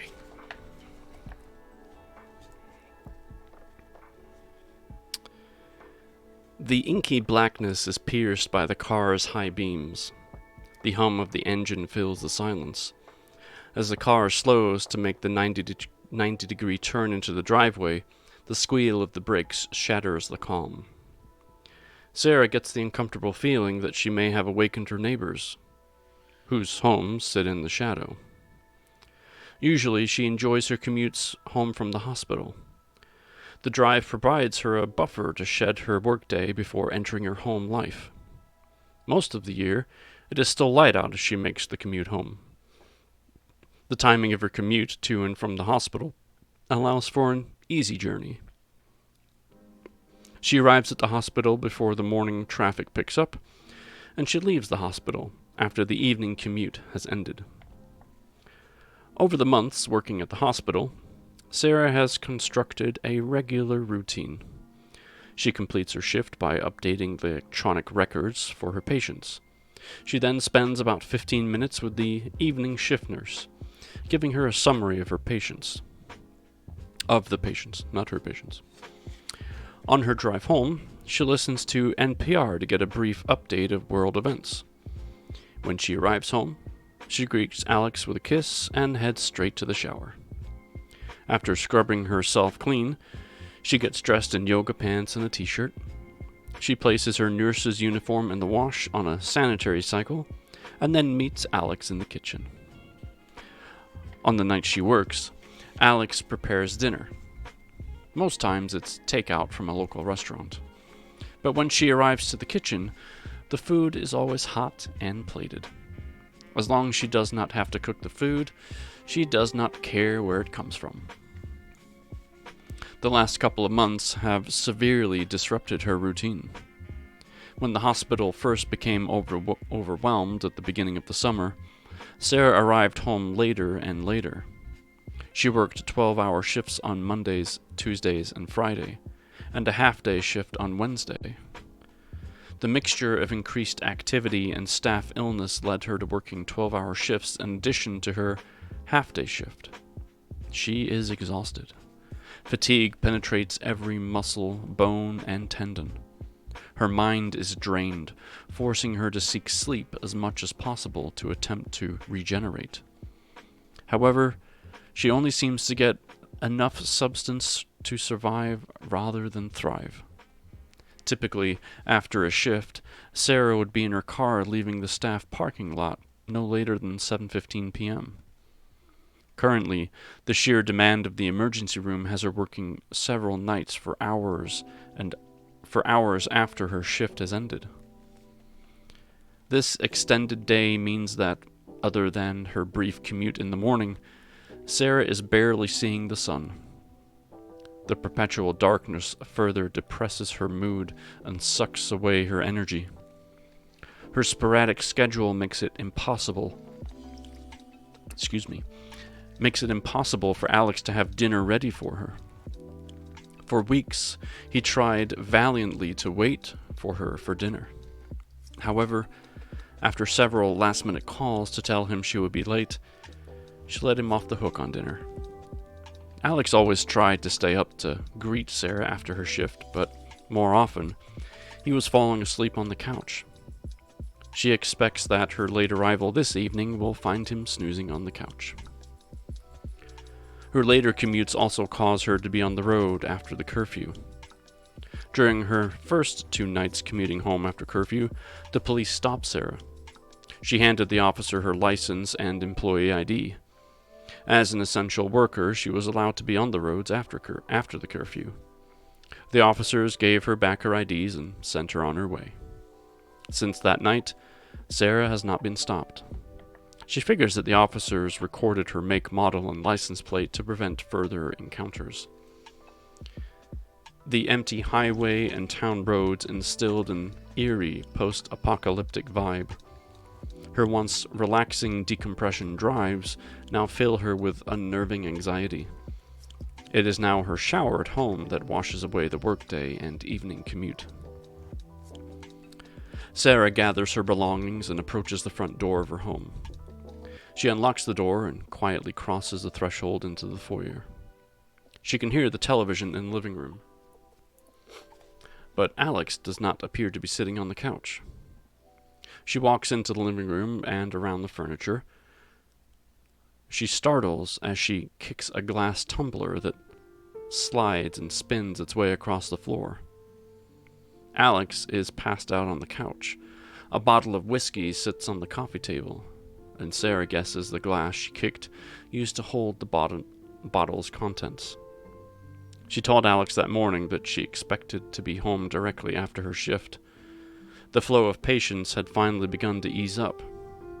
Sarah guesses that the news of the vaccine is leading people to wait out their symptoms to get the treatment. Of course, the vaccine is a tool of protection, not a cure for those who are already sick. The vaccine cure the doctor announced about 2 weeks ago is all anyone has been able to talk about. Since that first interview, the doctor who developed the cure has been a constant presence on every news program and radio show. Dr. Ethan Strong is a household name. His celebrity rivals Madonna, Jay-Z, and Michael Jordan. The whole week, the hospital staff wondered when, as frontline workers, they would receive the vaccine. The ER team got their injections on Thursday, almost 42 hours later. The injection spot was still sore and had a small pebble-sized lump at the injection site. The mood on the ER floor immediately lifted. The nurses' smiles and laughter penetrated their fatigue-worn faces. After the doctor's initial interview, the flow into the ER room started to abate. By Tuesday of this week, the ER was finally at normal capacity. Sarah is hopeful that the decreased activity will hold up through the holiday weekend. Yeah. Sarah grabs a blanket from the back of the couch and drapes it over Alex. She knows from experience that he is too heavy for her to carry to the bedroom. She doesn't want him to spend another night passed out on the floor of the hallway. He will be comfortable on the couch for the night. She walks into the kitchen and opens the cabinet next to the sink. She grabs a clean glass and fills it with tap water. She opens another cabinet and removes a bottle of Advil. There we go. She returns to the living room and places the bottle and the glass on the end of the table by Alex's head. Sarah retreats to the kitchen and finds a styrofoam container on the shelf of the refrigerator. She eats the meal and cleans up after herself before retiring to the bedroom. Now in bed, she feels wide awake, even though every cell in her body yearns for sleep. Sarah picks up her phone from the bedside table and opens the Messages app. So I'm going to read the name as if it were a text, and then the line that's the text, and then the next person's name, so on and so forth. Sarah, are you awake? Mel, of course. Everything good? Sarah, yes, just having trouble falling asleep. Mel, where is your hubby? Well, I think you got the idea now. I can cut that out. Asleep on the couch. No worries. I'm here for you. I've missed you. Me too. Work has been so busy and Alex has been home each night, so I thought it'd be best I'm home to see him. That does not leave a lot of time for me. Sad face. I know, sorry. Can we get together tomorrow? Yes. I should be able to get off work a bit early tomorrow. Stop by the hospital around 3 p.m. We will spend some time together before I have to head home. Sounds perfect. Don't skip out on me or I'll have to find another girlfriend to spend my free time with. I will be there. See you tomorrow. Heart. Excited for her plans tomorrow with Melanie, Sarah places her phone on the bedside table and turns out the light. The exhaustion overtakes her, and she falls asleep within moments. God, I wish I could do that sometimes. That'd be amazing. The pulsing alarm invades Sarah's slumber and draws her consciousness to the surface. She rolls over and squints at the timepiece and sees the red 0600 illuminated on its surface. Sarah moans as she pulls herself out of bed. She crosses the room to the dresser and retrieves a pile of folded clothes. She places the garments onto the bed and proceeds to get into her uniform. She quietly moves down the hallway and sees that Alex is still asleep on the couch. She walks to the refrigerator and writes a note on the magnetic whiteboard. Didn't want to wake you. Get some sleep and a bed this morning. See you tonight. Be well rested. Sarah crosses into the foyer and removes her keys from the silver tray by the door. She slowly turns the knob on the front door until she hears the mechanism click. She swings the door open, only enough to squeeze through, and reverses the motion to close the door from the front stoop. She moves to her car and makes her way to shift number 6 at the hospital. As the hours pass, the sun's silhouette crosses the living room floor. As time elapses, the elongated image of the living room window reaches the arm of the living room couch. By 9 a.m., Alex's head is basking in the morning light. He stretches his hand out in the direction of the light source and attempts to push it away. He becomes aware of the futility of his efforts and decides to sit up and face the day. He glances at the cable box to get a read of the time of day. He realizes that Sarah must already be gone for her Saturday shift. He grabs the remote and turns on the television, and turns the volume down so as not to assault his whiskey headache. He stands and approaches the kitchen to get a cup of coffee. Seeing Sarah's note on the refrigerator suggesting he get some sleep in the bed, with the promise of an evening together, Alex decides to abandon the cup of coffee and follow Sarah's suggestion to get more sleep. He retreats down the hallway to the bedroom. He closes all the shades and slips into bed. The strain of doing daily food deliveries and handling the management functions for the trucking company has taken its toll on Alex. Some extra sleep and a relaxing evening with his wife are exactly what the doctor ordered. A sudden vibration startles Alex from his nap. He sits up in bed and looks at the clock that says 12. The vibration happens again, and Alex sees an iPhone next to the clock light up. In the few seconds the incoming messages flashes across the screen, Alex has noticed the name Mel and a kissing face emoji. Bewildered, he reaches for the phone and opens the messages app. He observes that there are 3 new messages from Mel. We still on for today? I should reach the hospital a little before 3 p.m. I will call you when I park the car. Alex wonders who the hell this guy Mel is. He scrolls up further into the message app and reads Sarah's exchange with Mel from the previous night. He drops the phone in shock. He wouldn't believe it if he hadn't read it with his own eyes. Sarah is seeing some guy named Mel when she's telling Alex she is working. He wonders how many other late nights or extra shifts were spent with Mel. Anger and shame boil up inside him. His pride kicks in first, making him wonder how she could do something like this. But before he manages to even put his socks on, his self-loathing asks, "What do you think would happen? You have emotionally distanced yourself from Sarah for years. Was she to wait around forever?" He furiously types back to Mel. "Who the hell are you, and why are you texting my wife? Don't contact her ever again." That's funny because, we know. Alex's finger hovers over the send button. He feels an invisible barrier preventing his thumb from pressing the button. He thinks that if he sends a text, Sarah will know that he knows. Maybe it will be better for him to confront her and see what lies she tells.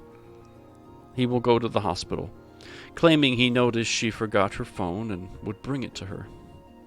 He will tell her that he will just hang around until she gets off her shift and see how she reacts.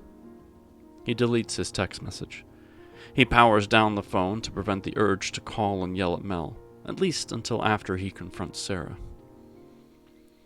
He flies out of the bedroom and toward the front door, determined to confront Sarah and see if they can salvage their marriage. He grabs his set of keys from the silver tray and exits the house. In his haste, he never turns off the television that he turned on first thing that morning. If Alex had stopped to turn off the television, he would have seen the breaking news coverage. As he enters his car and pulls away from the house, the local news anchors relaying urgent news about the Bubo-SARS vaccine. In a scrolling red ticker, the channel declares, "Deadly vaccine kills thousands and spreads plague virus." Oh boy. Above the scrolling ticker, a local news reporter relays the distressing revelations. Deemed a miracle cure, the Bubo-SARS vaccine has created its own global pandemic. Scientists have not been able to explain why thousands of frontline workers who were given the vaccine this week have suddenly fallen ill. Distribution of the Bubo-SARS vaccine began shortly after Dr. Ethan Strong's team announced the breakthrough 2 weeks ago. Glasner Pharmaceuticals won the government contract to mass-produce and administer the vaccine. The initial wave of vaccine was given to government employees, soldiers, and some medical personnel. The secondary wave was administered to hospital staff throughout the country. Earlier this week, the vaccine became available to the public and to be administered by primary care physicians. As of this morning, it is estimated that 10% of the United States population has received the vaccine. The Surgeon General is ceasing the distribution of the vaccine. Scientists are speculating that the live virus used in the vaccine has mutated, leading to unexpected results. Across the country, there have been thousands of deaths linked to the Bubo-SARS vaccine. However, most concerning is that a portion of the vaccine patients appear to be presenting with pneumonic plague symptoms. Included in those symptoms is the ability to spread the virus through droplets. This has led to thousands of people who did not receive the vaccine contracting the plague virus. The world is now battling 2 deadly viruses with no known cure. People are instructed to avoid contact with anyone who has received the Bubo-SARS vaccine or who is presenting with either SARS or plague symptoms. I could have been a newscaster in another life, I think. Probably not, but that's fine. 40 minutes later, as the newscast finishes, Alex is exiting the highway on his approach to the hospital. At the stoplight, Alex takes a left onto Fannin Street. The drive from his home to the hospital has only increased his anger and confusion. He is working so hard to confront his demons. How could Sarah abandon him now? His mind twists and turns, and images of Sarah in compromising sexual scenarios flash across his mind. Alex is so engrossed in these visual horrors that it takes him a moment to register that a line of police cars blocks the road ahead of him. Yellow police tape cuts across the road, preventing traffic from progressing further down Fannin Street. Several police officers direct approaching cars to make U-turns and leave the area. Alex slips out of the line of approaching cars and turns down a side street. He ultimately circles the entire hospital perimeter and is unable to get any closer. It appears that the police have roped off the entire hospital. Like Fannin Street, all the other approaching roads to the hospital are completely blocked by the police. The Fannin Street approach has a checkpoint that appears to be allowing some cars to enter. Once again, Alex approaches the checkpoint on Fannin Street. As he eases forward, he takes the opportunity to pull out of line and park his vehicle. He exits the truck and approaches the checkpoint on foot. As he moves forward, he can hear a woman shrilly screaming at the officer to allow her to enter. Yeah, there's no way I'm going to get this voice down. But I'll do my best. "You have no right to keep me out. I accept any risk by going into the hospital. Therefore, you can't stop me. the woman yells as she takes a step forward. Two officers step directly in front of her. Both officers have assault rifles held diagonally across their bodies and pointed toward the ground. Between the guns on their body and their body armor, the men form an impenetrable wall. The woman pushes forward and tries to slip between the two officers. The officers shove her back and inform that only authorized personnel are allowed beyond this point. The woman stumbles back and trips over her feet. She loses her balance and begins to tumble over. Alex rushes forwards and manages to catch her before she falls. "Jesus, ease up," Alex shouts at the officers. "Are you all right?" he asks the woman. "Yes, thank you," she states as she gathers her feet underneath her hands. Underneath her and stands. Not her hands. Stands. "What is going on here?" Alex asks. "They have quarantined the hospital." "Why? Is it a SARS outbreak?" "Well, not exactly. It's all over the news. There's something wrong with the vaccine. People who have gotten the vaccine are getting sick and are extremely contagious." "So, the SARS outbreak is getting worse?" asks Alex. "No, they're not spreading SARS. They're spreading the plague." Alex freezes in shock. Sarah got the vaccine several days earlier. Does she have the plague? His concern over her cheating instantly melts away. He rapidly begins looking around for some way to slip past the officers and into the hospital. He suddenly realizes that the woman is still talking to him, saying, "I couldn't believe it when I saw on the news. My friend is a nurse here, so I tried calling her. I've texted her all day and she's not responded. When I saw the news, I decided to call her, but the phone went directly to voicemail." "I had no idea. My wife is a nurse here. She got the vaccine a couple days ago. So did my friend. I was supposed to meet her for lunch today. I was just bringing my wife her phone that she forgot this morning," Alex says as he retrieves the phone from his pocket and holds it up in between them. "I'm going to find some way to get into that hospital. Do you want to try it with me?" "Absolutely." "Great. My name's Alex Volk," he states as he extends his hand to the woman. She takes his hand and gives it a firm shake. With a wide grin, she says, "My name's Melanie Reynolds. My friends call me Mel." Then she blinks and shakes her head. "Did you say Volk? Are you Sarah's husband?" Alex manages a crooked grin, feeling as if all the breath has been knocked out of him. Did she say Mel? As in Mel who was texting Sarah? He nearly laughs aloud in ashamed relief that he did not send that angry text. "Yes, I am," he says. I can't tell you how glad I am to meet you, Mel." Maybe when this whole mess has calmed down, he and Sarah and Melanie can share a bottle of wine and laugh at the stupid misunderstanding. So it's gonna calm down? Because at the end of that chapter, I was starting to assume that, that was it. Good job, humanity.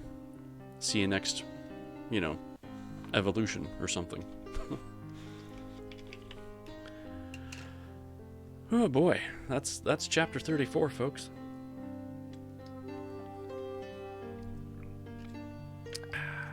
And we're just about in time for another Stream Raiders.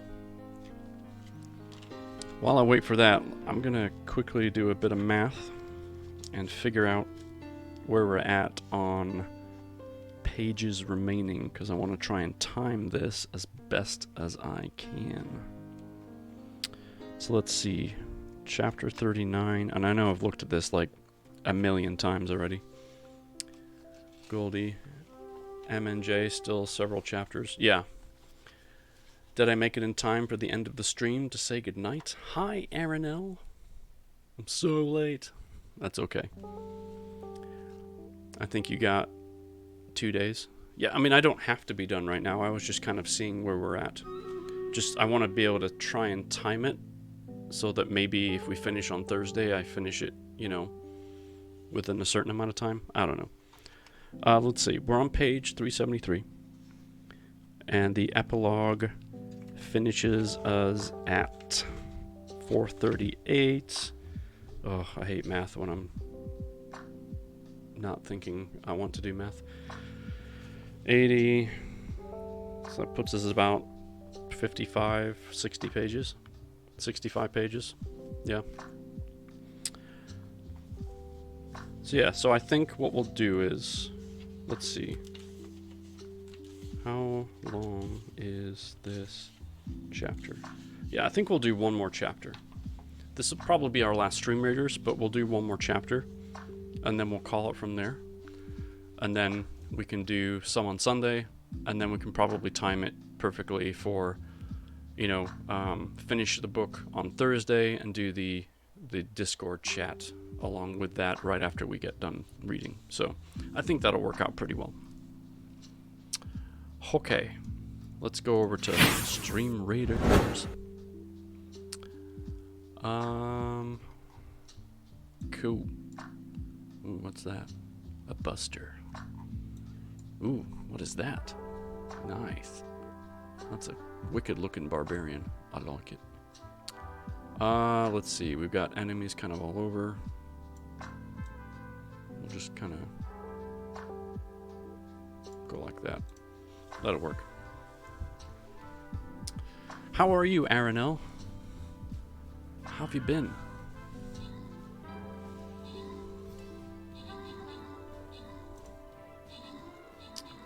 And actually, since you're here, can you do some shout-outs? Because we've had some people in here that I want to make sure we get pointed out.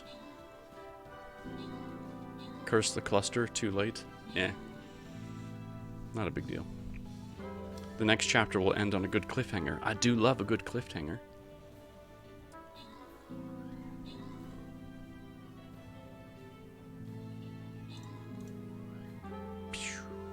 There it is, folks. Never had a doubt. Never had a doubt. 13th and I Blue Wave getting the Buster Scrolls. Good job. A bronze and some flag scrolls. We'll leave that there for next time. Aye, Captain. Thank you. Can you please give a wonderful shout out to Garuki? And then after Garuki, could you also shout out Gemma1515? I don't know if she's still in here or if she's just kind of listening in the background. So Gariki is part of the USG. And who do you want me to shout out? Shout out Gariki. I'm going to shout out you. And then also Gemma15, please. So Gariki is part of USG, which is our United Storytellers group. Gemma15 is part of the Plat Squad, which I also get to be humbly part of. Oh no, she has a sword. It's true. She kind of swings it around sometimes, so you just kind of have to, keep your head on a swivel. And for those of you that don't know, Arnell also does some reading and game playing as well. So lots of lovely people to go take a look at and enjoy the pleasure of their company, if you would like. Okay, so let's move away from that. We'll do more Stream Raiders next time for sure. But for now, let's end this. You're going to want to go back on this one Aranel and listen to the VOD or the YouTube, which usually YouTube gets uploaded first. But either way, you're definitely going to want to take a listen because there is a twist with a capital T that you're going to want to be made aware of. Although you'll kind of get the idea here, but at least you'll get the premise of how it all started. So, yeah. I even had a wardrobe change at one point because I was getting hot in my sweater. Okay. Chapter 35 for our last chapter for tonight, early September of 2020. We're still in Houston, in Texas, and it's morning time. Alex and Melanie spend hours that Saturday trying to gain entrance to the hospital. They determine that the checkpoint on Fannin Street is too heavily guarded to penetrate. After their introductions, they spend the next hour walking the perimeter of the hospital, looking for poorly monitored sections. The police and military have the hospital well guarded. The main, service, and ER entrances are blocked by police cars and caution tape. The general perimeter of the hospital has both police and military patrols. The pair's spirits drop as they estimate their chance of gaining entrance into the hospital. They determine that they are going to need both the cover of night and a distraction if they are going to make it to Sarah. Took exactly 2 shakes. It's true. It took 2 shakes to get a wardrobe change. Garuki counted for me. It was a science. Have you tried calling the hospital to see if we can reach Sarah through the main switchboard? Asks Melanie. That is a great idea, Alex admits. Alex retrieves his phone and uses his web browser to find the hospital's main number. He presses the hyperlink to have his phone dial the number and places his phone to his ear. After several rings, a recorded message answers. You have reached the Houston Methodist Hospital. All of our receptionists are assisting other patients. Please dial the number of the extension of the employee you are attempting to reach, or wait for the tone to leave a message on the hospital's general mailbox. No luck, but we should keep trying just in case, mentions Alex. To improve their odds of gaining entry to the hospital, the pair decides to return to their prospective homes to switch into dark, non-reflective clothing. They agree to return to the hospital at dusk to prepare for their attempt to break in. An hour later, Alex is standing in his garage going through a box of marked 4th of July. The large plastic bin has 2 smaller plastic containers inside. One contains red, white, and blue bunting American flag napkins and a Stars and Stripes tablecloth. The other container holds the supplies that Alex is seeking. With a smile, he grabs the container and places it in the cab of his truck. Houston Medical, ironically, was on the news a lot for COVID-19. Lovely. A few hours later, Alex parks his truck on Fannin Street with the checkpoint approximately 200 yards in front of him. He places the supplies from his garage into the black duffel bag and then exits the truck. He places the bag in the flatbed and leans against the truck, waiting for Melanie to arrive. He is excited to see several mobile camera trucks from the local news channels positioned in front of the checkpoint. The various reporters have arranged themselves so that both the checkpoint and the view of the hospital flood their background shot. Melanie arrives about 15 minutes after Alex. He points out the camera crews and the crowd of people seeking answers. He explains the plan to her. After their conference, he pats her on the shoulder and tells her good luck. Alex takes the first right and walks down a street perpendicular to Fannin Street. After walking a few hundred yards, he veers left into the grounds of an office building across the street from the hospital. He noticed the features of this particular building during his initial surveillance of the hospital's perimeter. He plans to take advantage of the white waist-high wall surrounding the building in a decorative barrier and the lack of parking lot lights that provide him cover he requires. And finally, it is directly across the street from the hospital, and equidistant from 2 of the military checkpoints. As Alex crosses the office building property, he crouches low to stay below the perimeter wall. He sneaks forward to a position just off the opening in the wall for the entrance to the parking lot. 50 yards behind him is an identical opening that represents the exit to the complex. Alex tucks himself against the wall and places his duffel bag on the ground. He unzips the bag and pulls out what appears in the darkness to be a wrapped shoebox. He slings the duffel bag on his shoulders and sets the box about 3 feet from the parking lot perimeter wall. The darkness conceals the decorative images that dot the sides of the box. The bright yellow and purple coloring is muted to the shades of gray in the darkness. Alex sticks his thumb into the plastic that covers the top of the container. He rips all the plastic off it. As he peers down into the box, he can see the 5 cylinders protruding out of its base. Alex fondles the outside of the box until he finds the corner tab to which of the 2-inch fuse. With the preparations complete, Alex grabs his cell phone and texts Melanie. Now. Melanie feels her phone vibrate in her pocket. She glances at the electronic device to see Alex's message. She places the phone in her pocket and takes a deep breath to gain her courage. Here we go. This isn't right. You can't keep us out. This is America. I love it. Melanie yells as she turns her head back and forth to address both the officers and her fellow protesters. We have rights. Let us in. Let us in. She repeats over and over as she pumps her hand in the air and encourages the protesters to join her.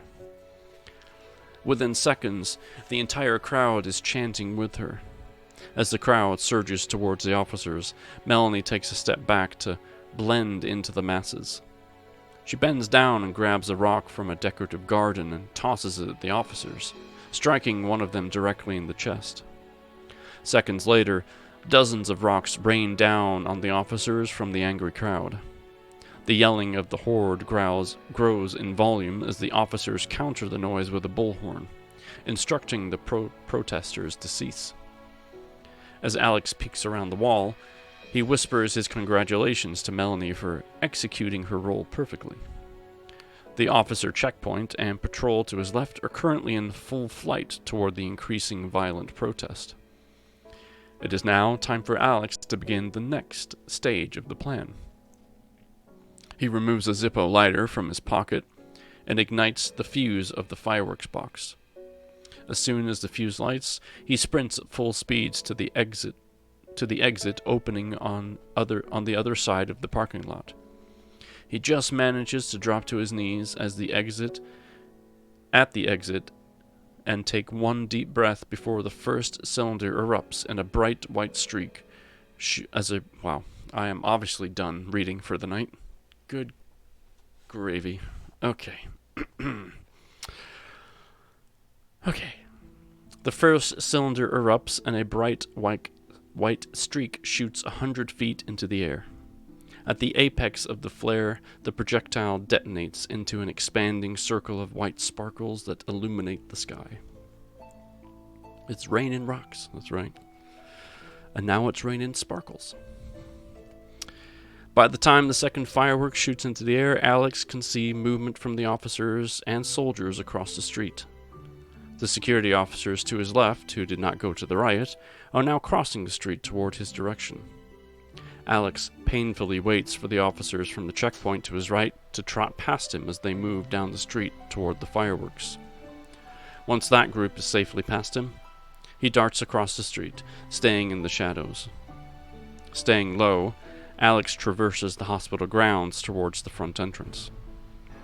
Just outside the main doors, he crouches in the shadows to survey the path before him. Between him and the front door is a fully illuminated entrance. There will be no keeping to the shadows. He will need to find the right time to propel himself across the expanse and enter the hospital unnoticed. In the distance to his left, Alex sees more security flowing to the riot and the distraction. To his right, the officers appear to be holding their position, potentially oblivious to his master plan. Alex waits until the pair of the right turns away from the entrance, and he sprints towards the hospital and up the steps to the main entrance. He is elated at his success until, suddenly, the hospital doors open before him, and two individuals in hazmat suits exit the building. Alex and the suited soldiers freeze for a split second from the sheer unexpected surprise of the moment. He attempts to turn and run away, but the younger and more alert soldier manages to grab his arm before he can descend the stairs. The second soldier tackles Alex around the legs, halting his ability to escape. Dun dun dun. It is not until the next morning that Melanie's phone rings. She recognizes Alex's number and picks up immediately. Alex, what happened? Did you reach her? Is she okay? Melanie, slow down. No, I did not get to her. I got arrested. I need you to bail me out. Within the hour, Melanie is bailing Alex out of jail. In the 12 hours since they last saw each other, the situation outside has rapidly deteriorated. The Bubo-SARS vaccine failure is rampant throughout the country. Major casualties have swept through the first responders who received the vaccine earlier in the week. Police officers, soldiers, firefighters, doctors, nurses, and various civil servants have all experienced rising death tolls related to the vaccine. With this fracturing in the country's safety structure, individuals have taken the opportunity of the breakdown to revolt. Collectively, society felt its moment of triumph snatched away, and the elevated danger triggered their basic instinct of fight or flight.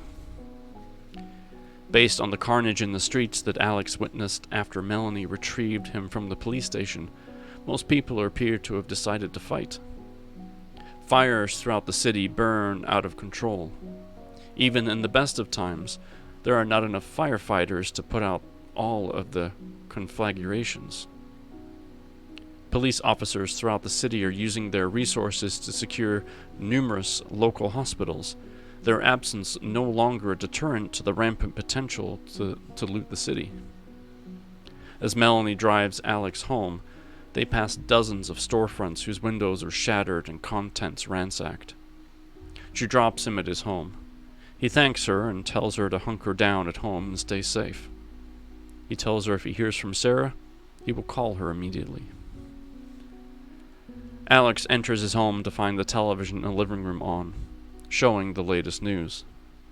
His spirits soar as he guesses that Sarah must be home. He runs through the house, calling her name and searching every room. He even steps outside and circles the yard, looking for her. Not finding her, he slips defeated back into the house. He plops down on the couch to consider his next steps. The newscast eventually penetrates his consciousness.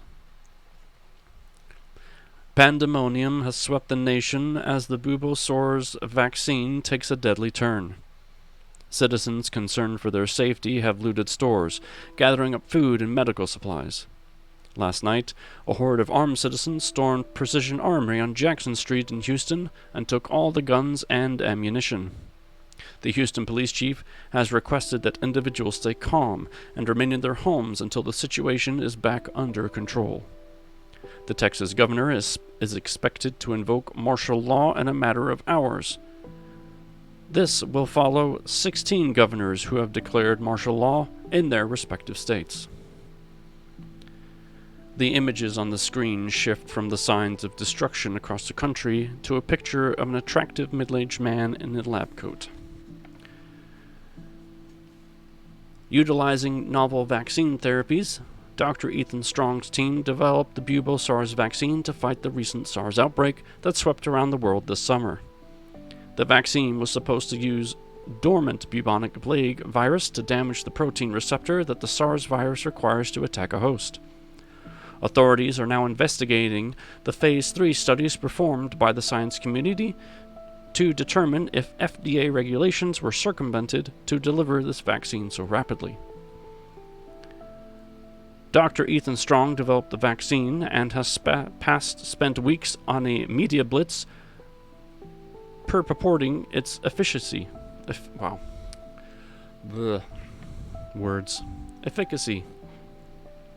This station has reached out for comment from Dr. Ethan Strong, but he has currently failed to reply. Alex tries calling the hospital again, but gets the same voice greeting. He decides he will make another attempt to get into the hospital this evening. He enters the kitchen and eats a hearty meal. He retires to the bedroom and sleeps until the late afternoon. Luckily for Alex, his work on the Mustang has provided him a working vehicle. His truck is still parked on Fannin Street. Later in the day, he manages to make it from his house to the truck without incident. This is for the best, considering he really had no plan if the police stopped him from being on the roads. The roads are actually pretty crowded, as it appears the majority of Texans are ignoring the authorities' requests to stay indoors. Alex parks the Mustang a few spots away from the truck. As he approaches the truck, his phone rings. Without looking, he answers the phone. Hello? Yes, hello, is this Mr. Volk? It is. Hello, Mr. Volk. This is Dr. Thompson from the Houston Methodist. Houston Methodist? I've been trying to reach you about my wife, Sarah. She's a nurse there. Who is a nurse there? Yes, we got your name from her emergency contact card. I'm calling to regretfully inform you that Sarah died a few minutes ago. I'm sorry, what did you say? Your wife, Sarah, passed away from an adverse reaction to the Bubo-SARS vaccine. An adverse fucking reaction? What do you mean? You must have the wrong Sarah. My wife is Sarah Volk. She's a nurse at the hospital, not a patient. Mr. Volk, I'm very sure of the identity. Sarah worked in my department. That is why I wanted to make this call personally. Sarah was a special... Alex does not hear the rest of Dr. Thompson's accolades for Sarah. As he processes and accepts the news, the phone slips from his hand and falls to the ground. Moments later, Alex follows the phone as he collapses in the street next to his truck. Cars, people, clouds, and sunlight move like a time-lapse movie before Alex's crumpled form. Daytime moves to dusk and then transforms into evening before his catatonic state fades and he begins to stir. He reaches up and grabs the door handle of the truck to hoist himself up. He glances down at his destroyed phone and leaves the shattered pieces in the street. He enters the truck and starts the engine. He moves forward into a new chapter of his life, one that will consume him fully. A life of revenge against those who took Sarah from him. An image of a handsome, middle-aged scientist with a lab coat sears into Alex's mind and becomes the focal point of his revenge. Alex drives the truck from the hospital to one of the few places he believes he can gather supplies. He parks the truck at the side of the building next to a door with a security panel. He enters his AJ trucking delivery code and enters the storage room. The security system will record his entry, but Alex plans to be long gone before anyone asks any questions. He rifles through the Russian general store storage room, gathering non-perishable supplies for his trip. Usually, when he is in this room, he is unloading food rather than plundering it. He grabs a fire extinguisher off the wall and uses it as a battering ram to knock down Boris's office door. Alex retrieves 6 large jugs of water stacked next to the water cooler in the office. He piles the food and water into the back of his truck. He enters the bathrooms from the custom. Wow. He enters the bathrooms for the customers and retrieves all the toilet paper and paper towels that he finds. And finally, he grabs a toolbox off a shelf in the storage room and places it in the secure toolbox embedded behind the cab of his truck. Satisfied with his supplies, Alex exits the building and resets the alarm code. He closes his tailgate and secures the hardcover bed covering to conceal the supplies from any desperate people he crosses. Next, Alex heads to AJ Trucking to get the rest of his supplies. Upon his arrival, he uses his key to open the office door. He again retrieves any paper products or water he can find in the office. He shatters the glass in the employee vending machine and collects all the snack food into a large cardboard box. He goes to the employee lounge and removes a highway map that is pinned to the wall-mounted corkboard. Next, he goes into his desk drawer and recovers all the handheld maps he can find. The maps will be useful for now, but he only finds detailed maps as far east as the Mississippi. Finally, Alex moves the truck over to the AJ Trucking garage. Inside the garage, he collects 3 large gas cans. He brings the cans in and his truck to the gas pumps on the property. Alex fills all 4 containers to the brim. Satisfied with his haul, he drives the loaded truck home to make his final preparations. When he arrives home, Alex immediately goes on his computer. He spends hours reading every article he can about Dr. Ethan Strong. He visits his LinkedIn page, Facebook page, and his bio on the Needle website. He reads every interview he can find involving Dr. Ethan Strong. He cuts and pastes pertinent information into a Word document to develop a profile of his target. After several hours, Alex decides to watch the first interview he saw with Dr. Strong. The interview he watched in the Russian Bear, announcing the bubo-SARS vaccine. And there is the piece of information Alex was looking for. And now that you've found the cure to the deadliest disease of all time, what are you going to do next? The TV reporter asks Dr. Strong. Well, my part in this solution is done. The vaccine is currently being produced. First responders should be getting their injections over the next few days. From there, the general population will get the SARS shot and then a booster shot in 10 years. So I can relax now. I plan to go to my cabin in the Berkshires for several weeks and decompress. The clip provides the proof of Dr. Strong's guilt and where Alex can find him. He will be in the Berkshires. Within the hour, Alex finds the address for a property under the name Isaac Strong in one of the towns in the Berkshires. He then prints a MapQuest set of instructions that will deliver him to the home in the Berkshires. He also prints a second set of instructions that will take him from the Berkshires property to the address for Ethan Strong in a suburb just outside of Boston. In the waning moments of the night, Alex enters his garage. He moves to the back of the garage and stands in front of a pair of shelves on wheels. With significant effort, Alex pulls the shelves away from the wall to reveal a wall safe. Entering the unique code and opening the safe, he removes a handgun case. He unlocks that case and inspects the handgun he finds inside. He ensures the chamber is empty and the clip is full, and collects all the ammunition boxes. He closes the safe and moves the shelves back into place. He stashes the haul under the passenger seat of the pickup truck.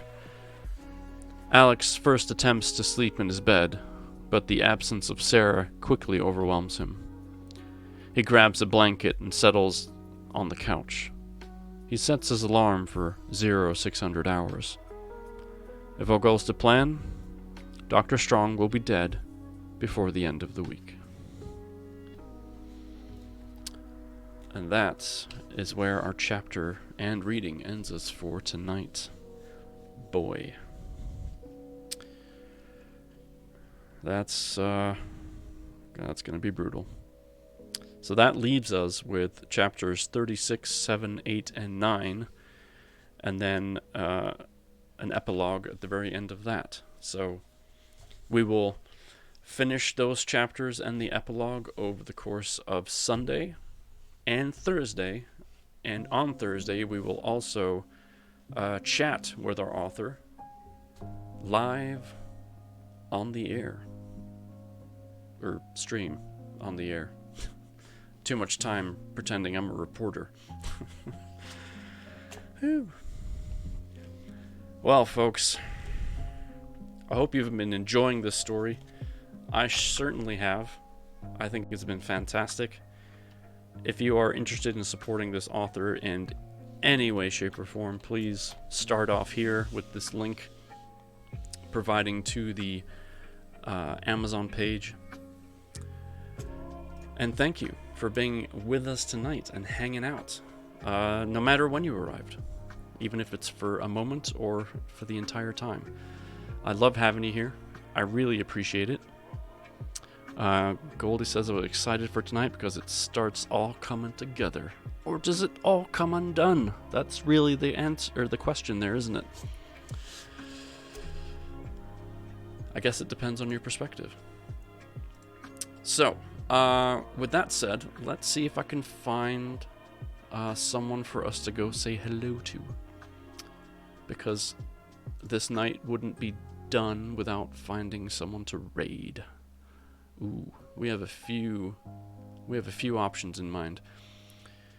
We raided Gentle Fox last time, or one of the last times, so let's pick a new destination this time. I think it would be nice to say hello to the folks over at the Plat Squad, since we're talking about, you know, anarchy and death and all that good stuff. One of them is going to be playing a game of such nature. So that should be fun. Let's see. And I wanted to see how it came across those listening and reading. Yes. Yeah, no, I'm loving it. I really am. I think it's pretty great. You know, I know Gariki, you've got the background and, you know, all of that literature prowess and all that good stuff. But for the rest of us that are just mere enjoyers of a good book, I think it's been fantastic. So hopefully you've enjoyed it too, though. So, let's see. There's a couple of people on that I have followed out of the Plat Squad group. So let's go say hello to, yeah, we'll go say hello to Witchy Mama Tristan. Let me just get, nope, that's not what I wanted to do. Let's click that. There we go. If you have access to my emotes, feel free to use those to spam when we get over there. If not, just say hi. Doesn't matter. Don't be wrong, it's entertaining. Good. I'm glad you're finding it entertaining at the least. So yes, thank you again for hanging out with me tonight. I've thoroughly enjoyed it. We'll be back on Sunday, usual time. And then just as a reminder, sorry Kebo, yep, you just got here right at the wrong time. Well, that's okay, you can stick around for the raid. We'll be back on Sunday, usual time, 2 p.m. Central.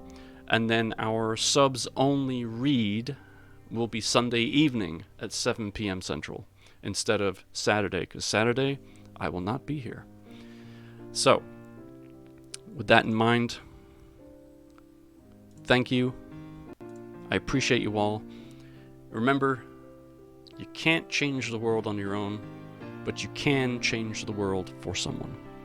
Take care. Have a great night.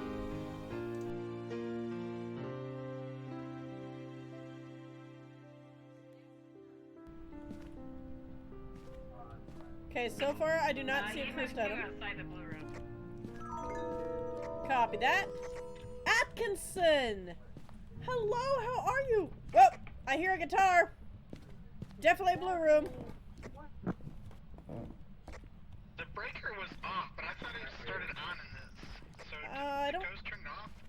no idea. How are you? What were you playing tonight? Ah, that's a wall. Hello, Raiders. I am Witchy Mama Tristan, if you don't know who I am. I play a shit ton of Dead by Daylight, and quite a bit of Phasmophobia, though more Dead by Daylight. They just have had a massive update. Boner on the stairs.